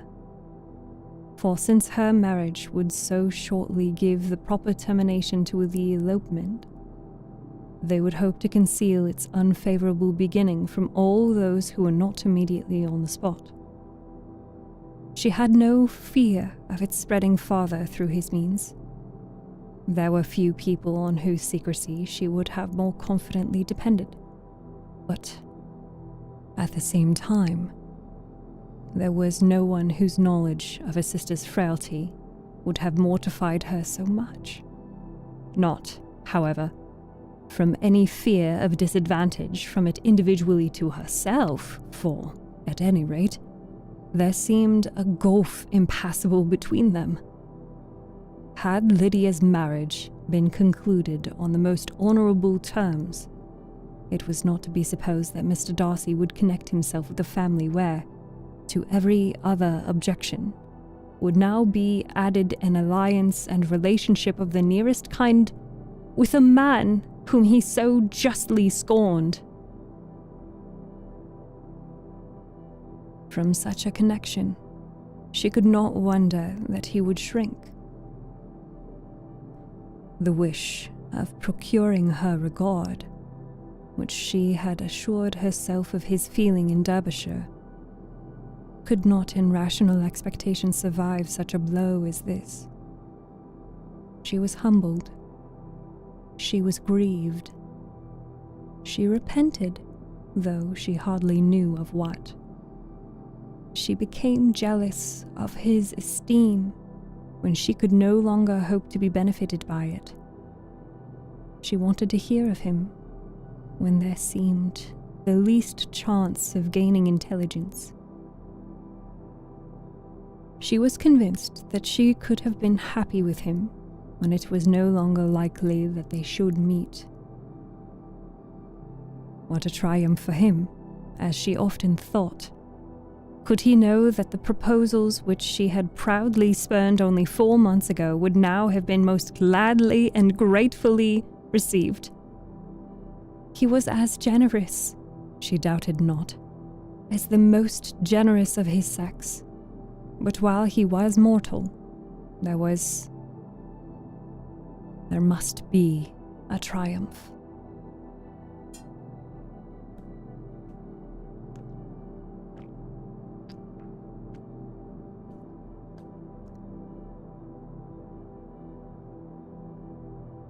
She began now to comprehend that he was exactly the man who, in disposition and talents, would most suit her.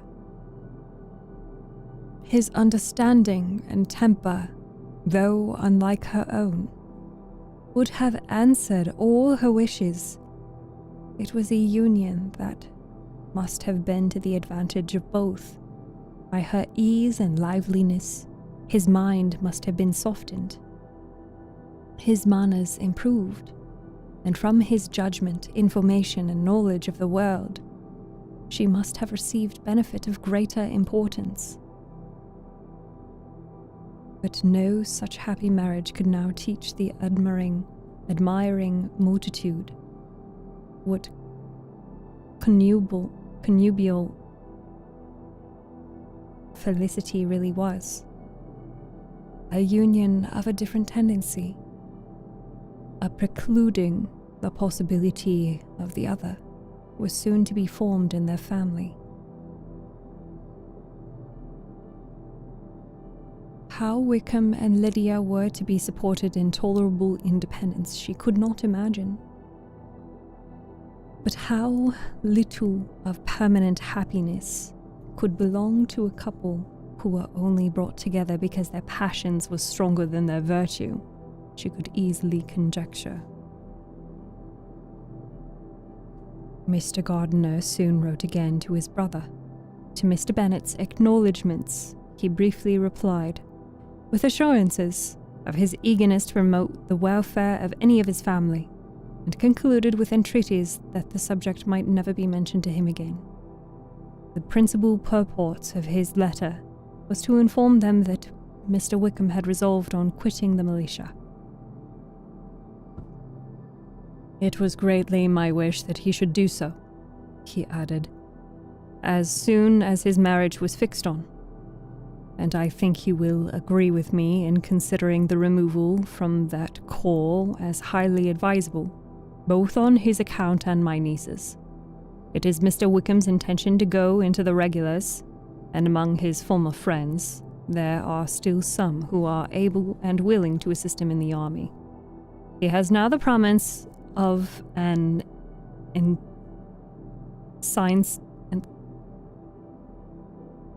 insigniacy? No, that's not. How the... I hate this. I hate having to pause and go back. Ensigncy. How the hell was I supposed to know that? Okay.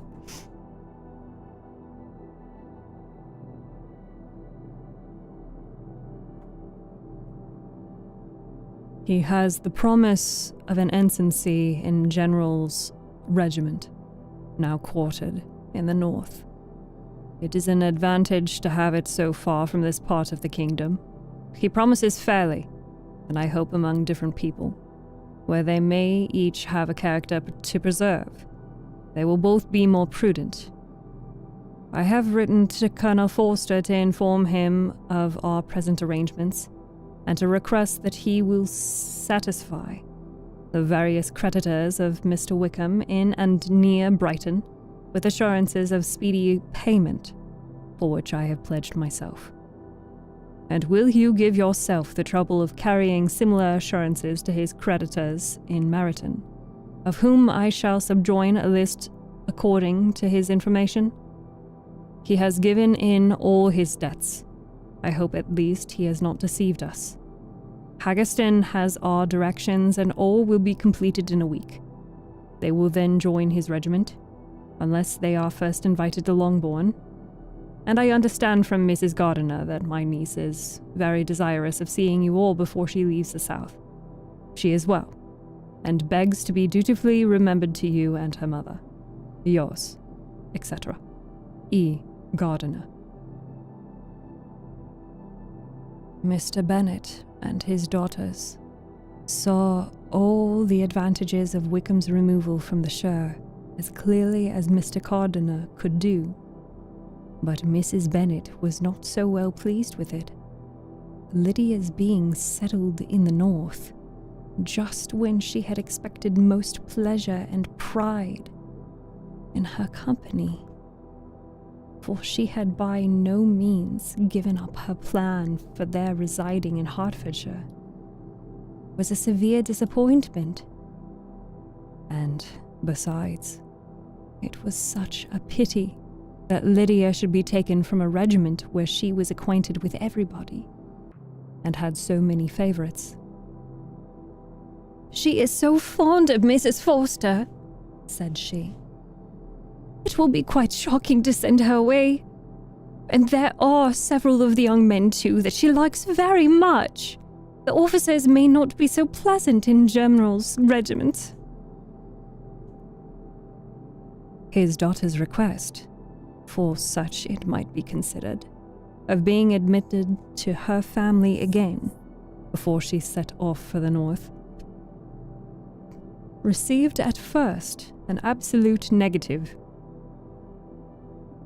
But Jane and Elizabeth, who agreed in wishing, for the sake of their sister's feelings and consequence, that she should be noticed on her marriage by her parents, urged him so earnestly, yet so rationally and so mildly, to receive her and her husband at Longbourn as soon as they were married, that he was prevailed on to think as they thought, and act as they wished.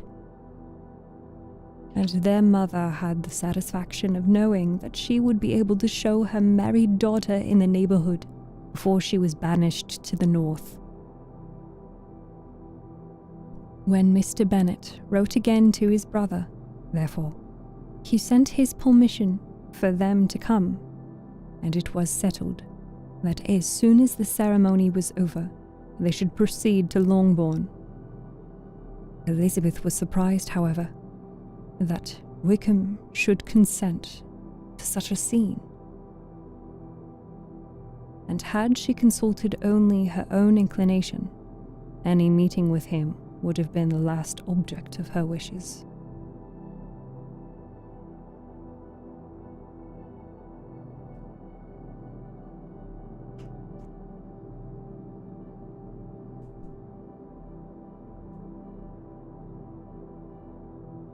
Here we will take a little bit of a break.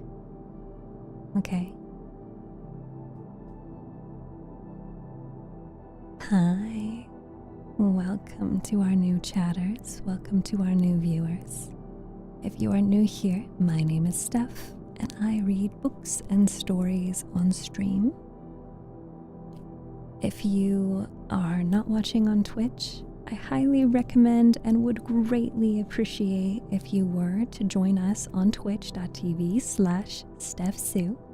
We are trying to push for partner right now, so I truly appreciate everyone who is lurking or perhaps solving a puzzle while you listen.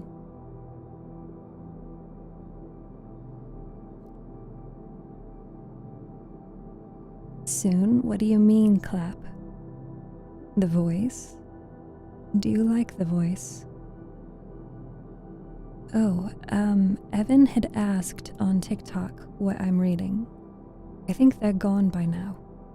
But we are reading Pride and Prejudice. Oh my gosh. Everything left. Thank you. Thank you so much. May you say good night? Are you going to sleep? Hi, Mac. How are you? It's good to see you.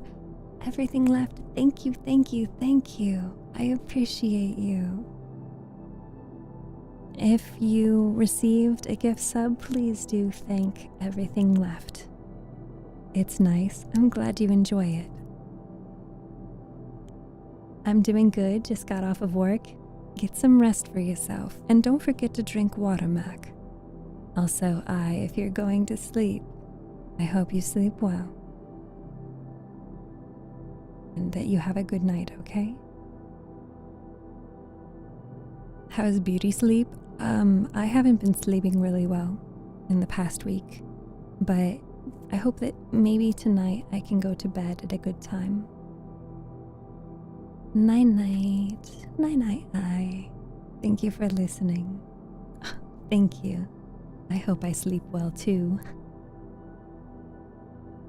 And it looks like we started a hype train. So if you don't have some of those emotes, you can jump on the hype train by contributing 100 bits or even one gifted sub. Thank you again, Everything Left, for starting a hype train.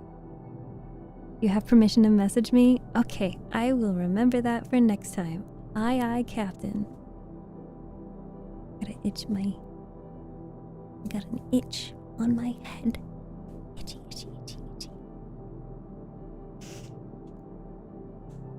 What are the camera angles that you guys like? Do you like the up-close view of my face? There's a lot of them.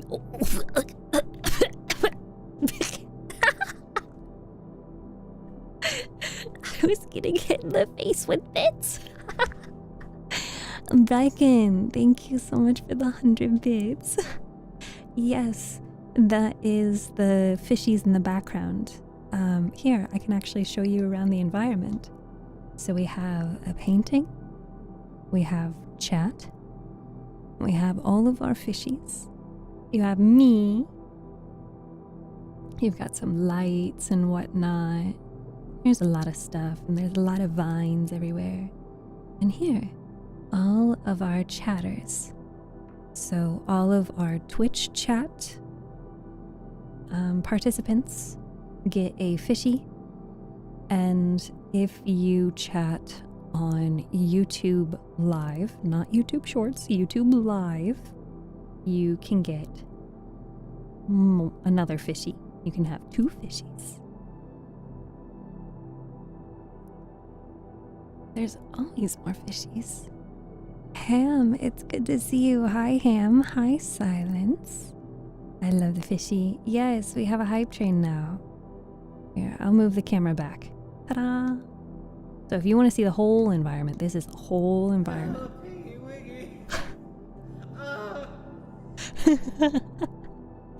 Okay, that's pretty good. That's pretty good.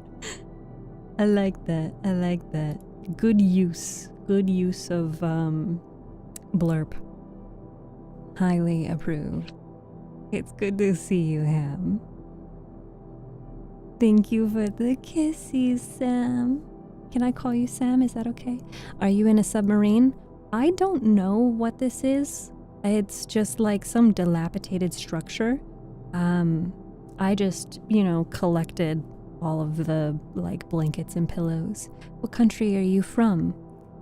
I am from the United States. The dogs for free? Oh my God. There's always someone pointing out my toes. Stop it. Get some help. Exactly.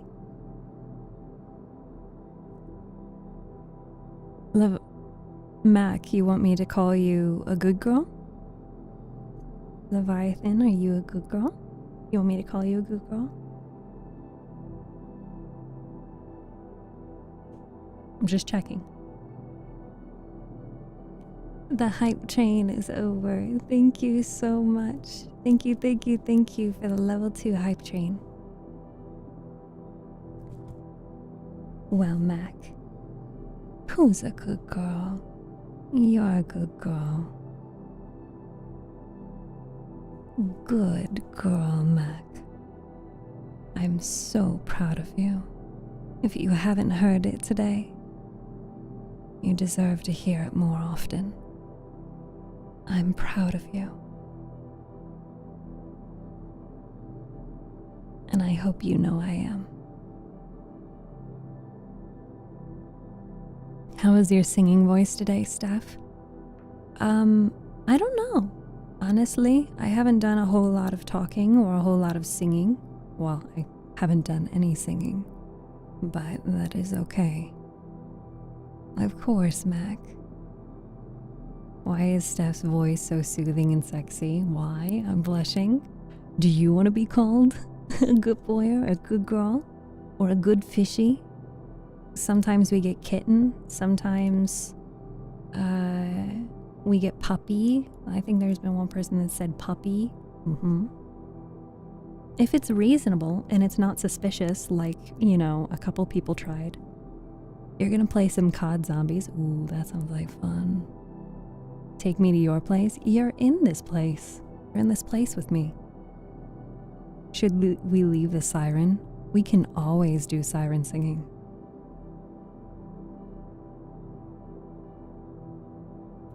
Don't forget, though, that... Thank you for the hydrate. Don't forget, though, that you guys can, if you're on Twitch, you can do various other commands, such as !lights, !cam, !head pats. You can also !commands and get a list of all of the commands that you can do on my channel. Because I assure you, there's probably more than you realize. And most importantly, !. あなたは私のポークチャンプだよね。おいで。Wagata, isn't that like, I understand? No, that's wakarimasen. No, wakarimasen is like I don't know something. Call me K-bro, Callie if you like.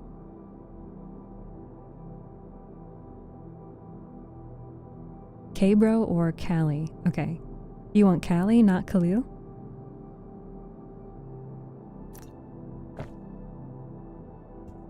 And there's the hydrate for silence. Do you want some siren singing? I'm sure if you say you want siren singing, someone is going to redeem siren singing. There is always more siren singing to be had.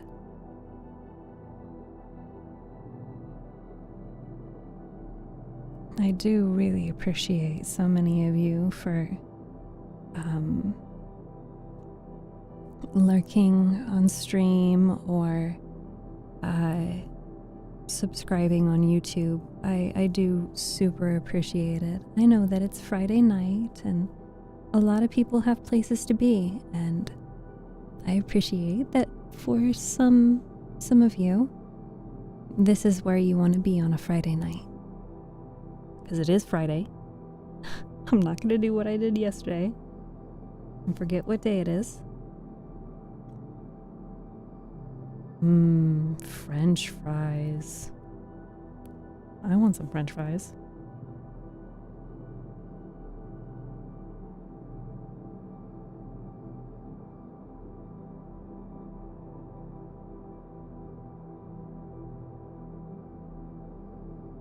Khalil, Kali, K-bro. Okay, are we sure it's Friday? for my time zone, I want to thank you for all the time you put into reading to us. You have such a wonderful voice. Thank you, Tim. I love reading to others. I really do. I love reading out loud. I will read out loud to myself sometimes, but there is something just so magical to me about getting to read to people who want to listen, you know? It's special to have captured your attention. So I'm really grateful when you guys stay and listen. Thank you for the kisses. What about the birthday stream? You're awake again, anxiety? You went to sleep? I put you to sleep? Did I put you to sleep? Not with my fists. So, one of the things that I had mentioned in the Discord server, if you are not in the Discord server, I highly recommend you join so you can be aware of some updates as they come, but also, most excitingly, I love to ask for recommendations, suggestions, and ideas. So I've mentioned today in the Discord server that I am planning for a birthday marathon stream at some point in September, because my birthday is in September.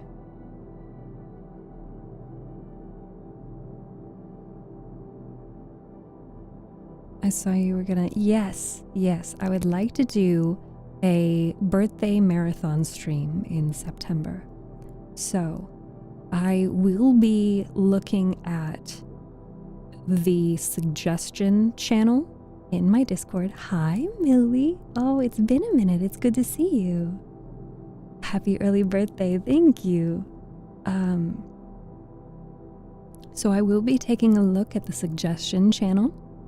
If you have recommendations or something that you want to see me do, maybe an incentive or a milestone goal, or just maybe now, maybe in a year, does not matter. If you have an idea for stream that you would like to see, you can absolutely add it to that channel, because I will be taking that into consideration when I plan for the marathon stream.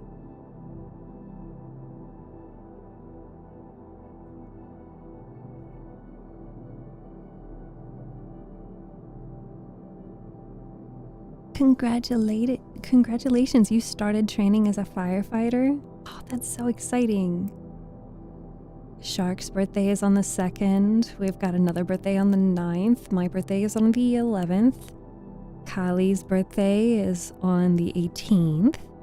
Play DVD with anxiety. There you go. Put it in the server.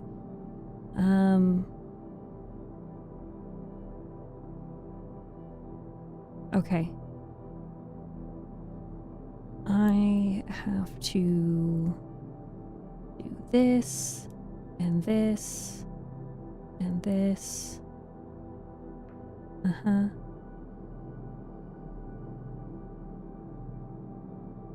Okay. I have to follow up on that later.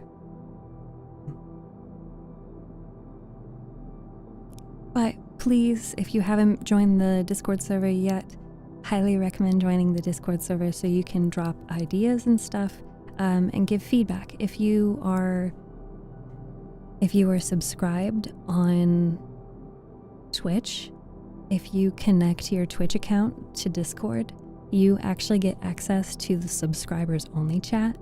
And if you check in there, I actually have a special message that I put in there today too. Steph could do a 600-hour full Skyrim playthrough.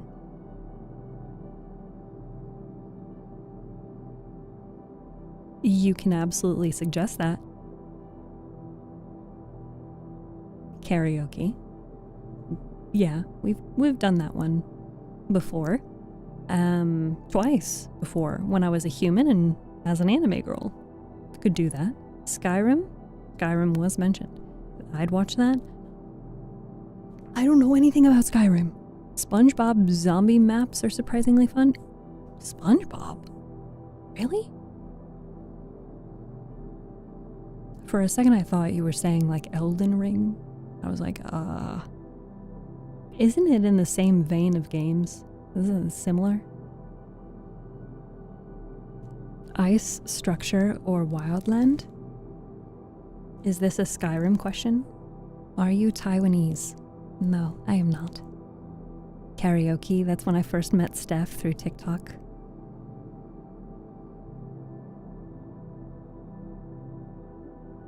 Randomly out of nowhere.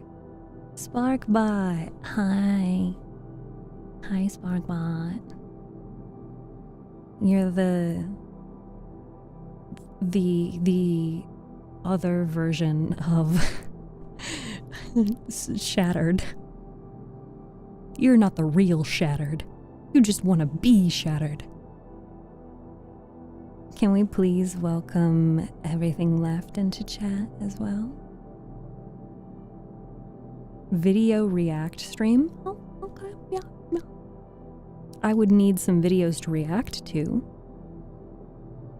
I would also have to make sure that my face tracking was on point.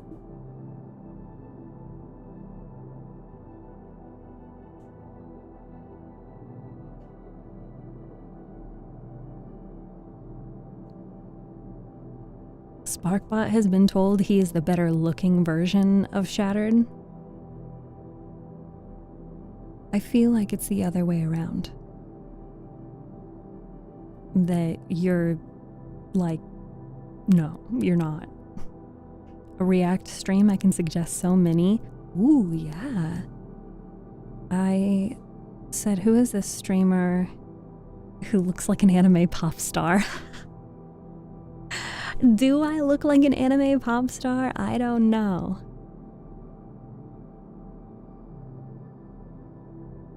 I'm gonna run to the bathroom. I'll be back.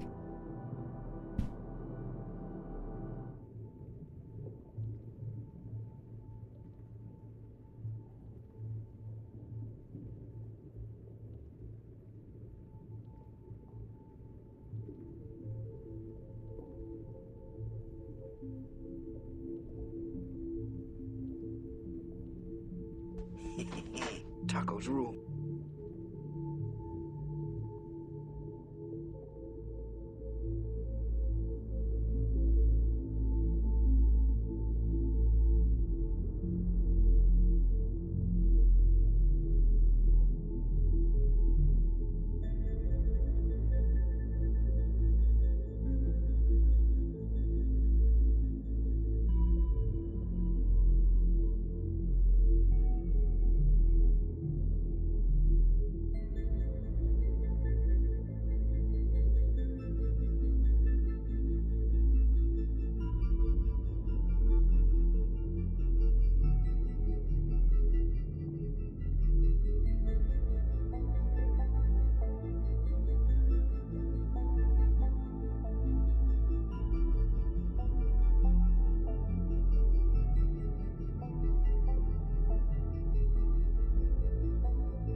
Drunk, chaotic, stressed, very, very sad.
Whoever left the footprints behind was barefoot. Oh, yeah. The prints are large and wide. Oh, yeah. Perhaps indicating they were left by a man. Aw.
I'm gonna genuinely ask, have you ever been told that you might be vitamin D deficient?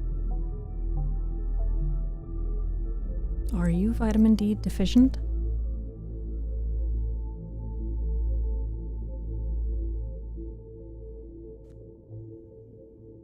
All right. Ooh. Hi. You are deficient in vitamin D? Vitamin D's nuts. Got him. Ooh, got him. Ooh. Ooh. Got him. No firefighting. Let's see. While we wait, yes, how's everyone doing? I'm curious what sounds you were playing, Hodokin. My nose is itchy, itchy, itchy, itchy. I saw that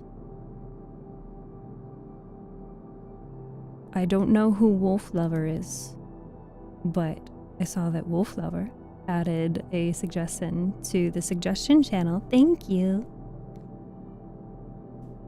Chat is no longer endlessly loading. It dissolves into thin air. A D's nuts joke is never improperly. Okay, well, it can be improperly timed, but it's not all that bad. How far are we into this book? So we are chapter 51.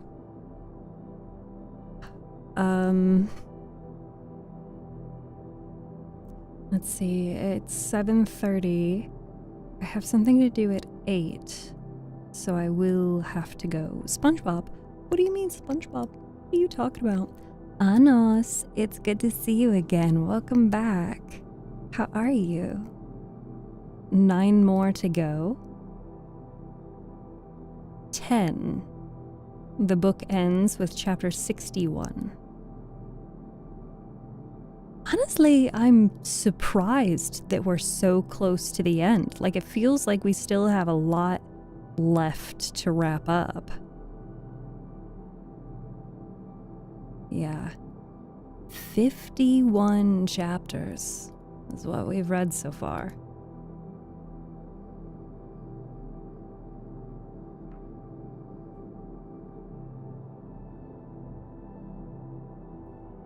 Now let me see. I would really like, it is a lot of chapters, yes. I wonder if I do a longer stream tomorrow if I potentially could finish reading Pride and Prejudice tomorrow. I don't have the next book lined up. I do have other book recommendations. Let me take a look at what I have currently in my Kindle library. I have The Giver, Bridge to Terabithia. We could continue for her sake, but I have been made aware that the story does, the spicy scenes do progressively get more spicy. A spoopy book? You want to read a scary book? A scary book? Go take care of your business, then you come back tomorrow, finish the story? Yeah. So, tomorrow, I stream at 3 p.m. Eastern Time Zone. I may possibly start streaming earlier. And I may stream a little bit later into the day than I normally do. For those that are new here, I limit my streams to roughly 2 hours because of my voice. I want to maintain the health of my vocal cords and not put strain on myself. Should totally read a spacey book. We did just read 2, though.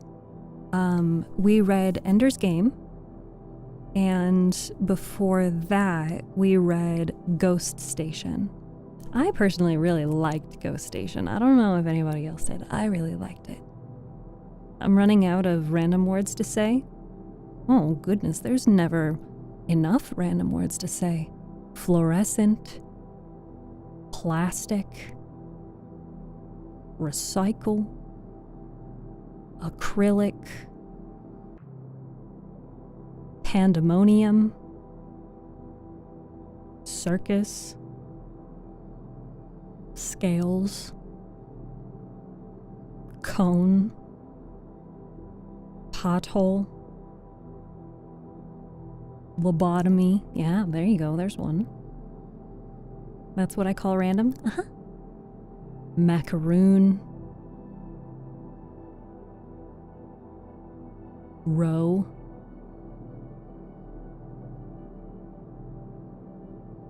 Ash trees.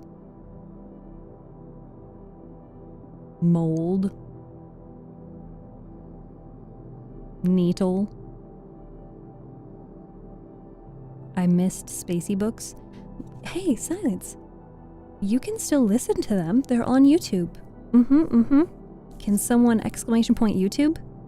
If only there was an Interstellar book. Oh, yeah. If only we could read Interstellar. We could read The Martian. I did also have another book that I was looking at borrowing from my local library. Let me see if I can pull it up again. Honestly, it's been a while since I've read for personal, just for funsies. But what was it? It was something Aurora.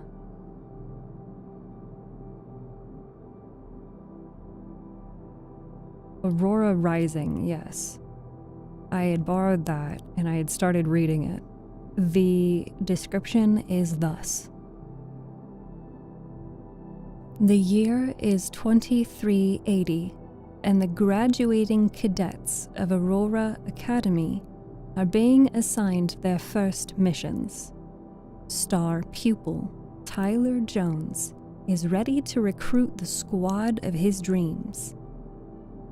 But his own boneheaded heroism sees him stuck with the dregs nobody else in the academy would touch. a cocky diplomat with a black belt in sarcasm, a sociopath scientist with a fondness for shooting her bunkmates, a smartass tech whiz with the galaxy's biggest chip on his shoulder, an alien warrior with anger management issues, a tomboy who's totally not into him in case you were wondering. And Ty's squad isn't even his biggest problem. That'd be Aurora G. Lynn O'Malley, the girl he's just rescued from interdimensional space. Trapped in cryospace for 2 centuries, Ari is a girl out of time and out of her depth. But she could be the catalyst that starts a war millions of years in the making. And Tyler's squad of losers, discipline cases, and misfits might just be the last hope for the entire galaxy. Nobody panic. So it's gotten a lot of reviews and some awards, but I had borrowed that and I started reading that. That was good. I'm out. Nice being here. Thank you for hanging out with us, Anos. Thank you for stopping by. Steph telling a made-up fantasy story. I like it. Let's see. I should add that to my want to read. Because I did start reading it, and although it is got moments of cliche dialogue, it's still a cute young adult story. It's called Aurora Rising.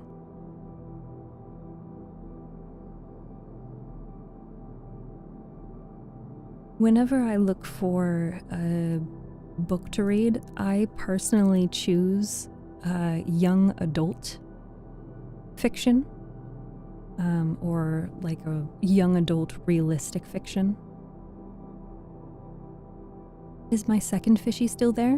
The fishies do not expire, so it should still be there.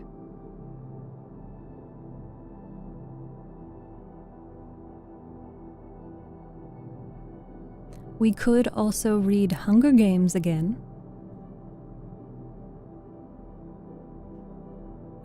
There's also, let's see, I remember hearing something about this. The Summer I Turned Pretty, a Blockbuster original series on Prime Video. Oh yes! Dogs previously suggested Mistborn. We've got some other book series recommendations in the suggestions channel. Let me take a look. Oh, I am getting hungry though. The Ranger's Apprentice. Dogs previously suggested that.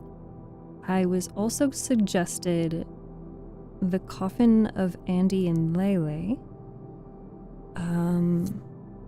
White Sunset has previously requested poetry.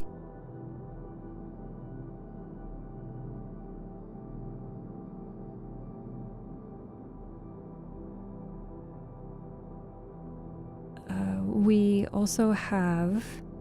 Oh, I have no idea what this is. I don't know what series this is.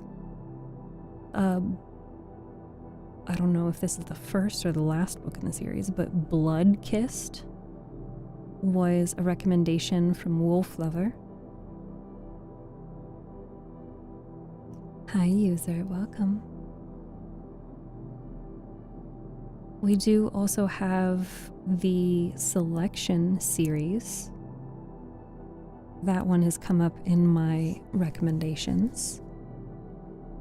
I got halfway through the first book, then lost it. Hunger Games?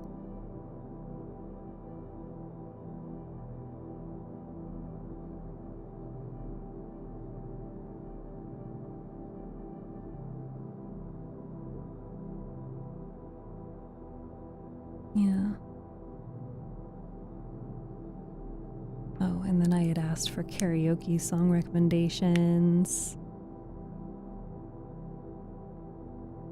Okay. We've had recommendations for The Rainbow Fish, Good Night Moon, and The Very Hungry Caterpillar. Lugal has also requested Little Brother by Cory Doctorow. We've had a recommendation for The Outsiders, Monster Hunter International,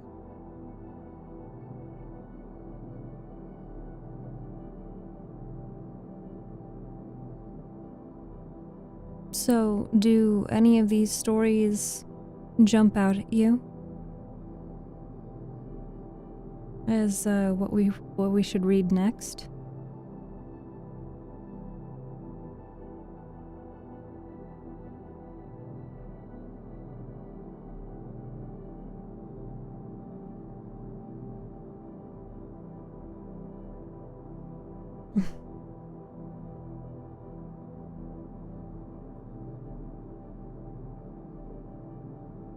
Are there any limitations to recommendations? I do, with recommendations, at least people are allowed to recommend whatever they want to recommend, but just with respect that I will choose what I feel most comfortable reading on stream. So if somebody's recommendation does not end up getting chosen, it is not a personal decision. It is more so about the story, and this is all I do on stream. So I also want to I want to do something on stream that I want to do, so I look forward to streaming, you know?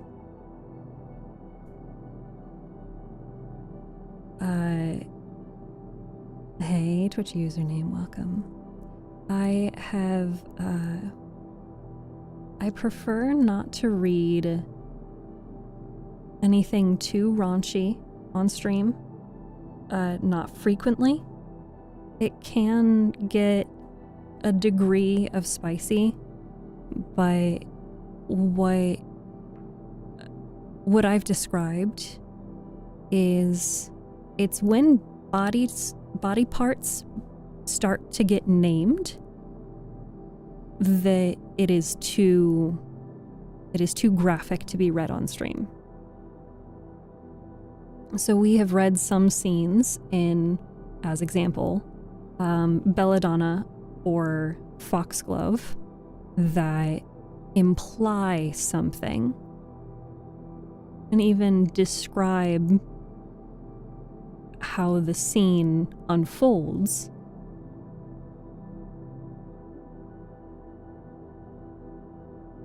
But with,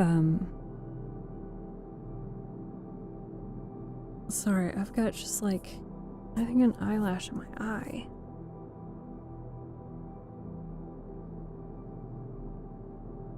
What are the swirly marks on your VTuber character's legs? These were unfortunately the effects of the curse that was placed upon me.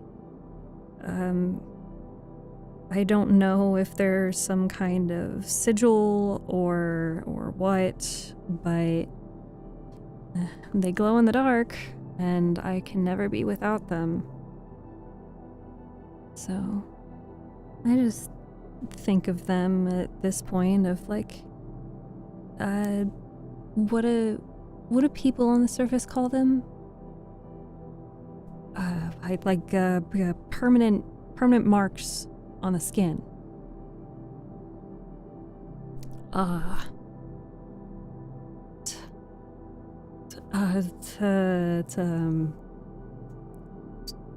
Tattoos.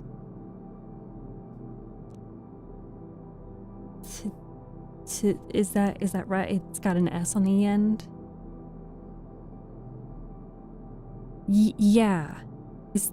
Is that right, Harakin? Tattoo. Tattoo. Yeah.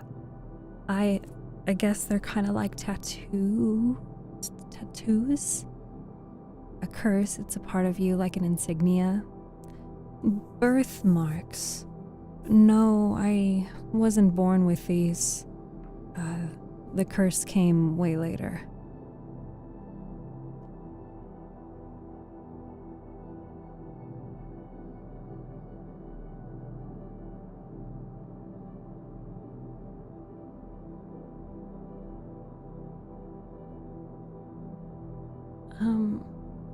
But I digress. I do need to go. Silence, thank you so much for adding. You know what? I think you might be the first, or maybe I think somebody has recommended Brandon Sanderson before. I've heard the name. I don't know any of their work. But that's something that I can look at. I can look into. So I'll revisit my list of books to be read. And potentially, we will be back again tomorrow for a longer stream. My tummy is very hungry now. I know you guys are trying to solve the puzzle, but I am going to look for somebody for us to raid.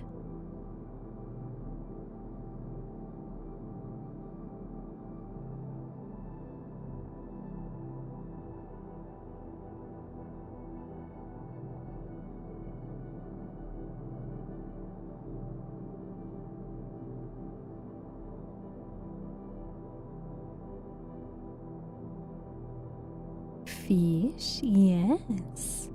Fishies.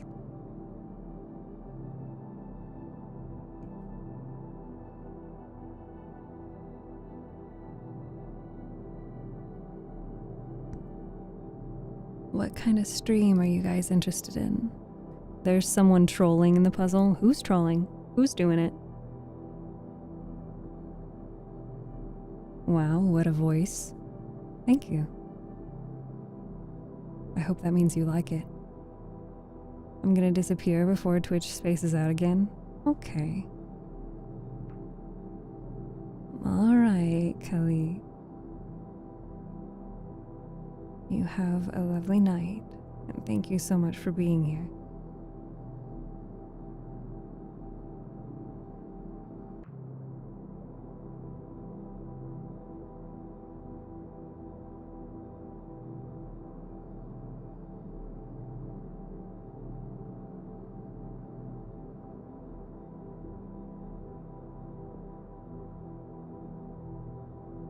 Oh, I like this person's model. I'm curious what they're doing. They're in ASMR. Okay. This is the part where we say our good nights, our goodbyes, and our see you tomorrows. I will be back again at 3 p.m. Eastern Time Zone tomorrow. If you perhaps do not see me before then. If you are not already in the Discord server, I highly recommend that you jump to Twitch to get the link for Discord. Oh, you know what? Wait, we can't forget. We can't forget, guys. We almost forgot. The forgottening almost happened. We can't forget. We gotta take a selfie, okay? Selfie. Important. All right? You guys gotta be ready for this. I gotta move into place. I can't believe we almost ended stream without our selfie. Oop.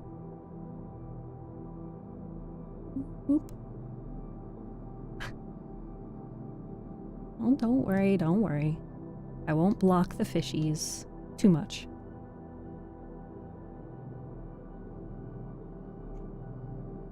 It's hard to do this. How do we short? How do we short again? I can't not block you guys, okay?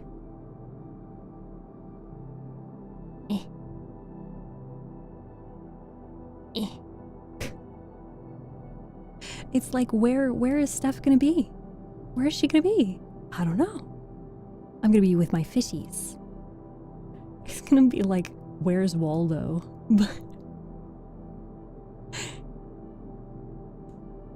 Okay, are you guys ready for the selfie?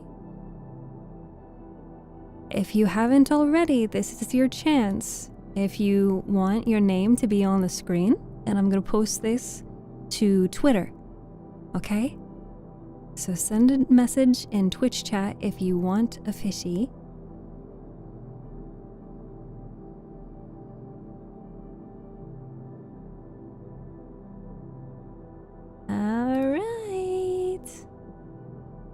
We're gonna take a selfie in 3, 2, 1.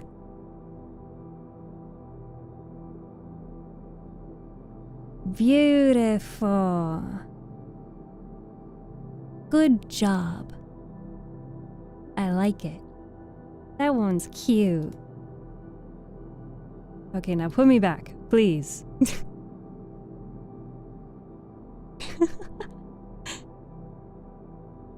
Anyway, this is the part of stream where we say our good nights, our goodbyes, and our see you tomorrows. If you haven't already joined the Discord server, jump over to Twitch, drop a follow, and use the link on Twitch to join the Discord server so you can be notified whenever I have announcements, updates, or when I go live. Tentacola, you weren't ready? Okay, I'll Photoshop your eyes open. And I will be back again at 3 p.m. Eastern Time Zone tomorrow, if not a little bit earlier. So again, join the Discord server so you get notified.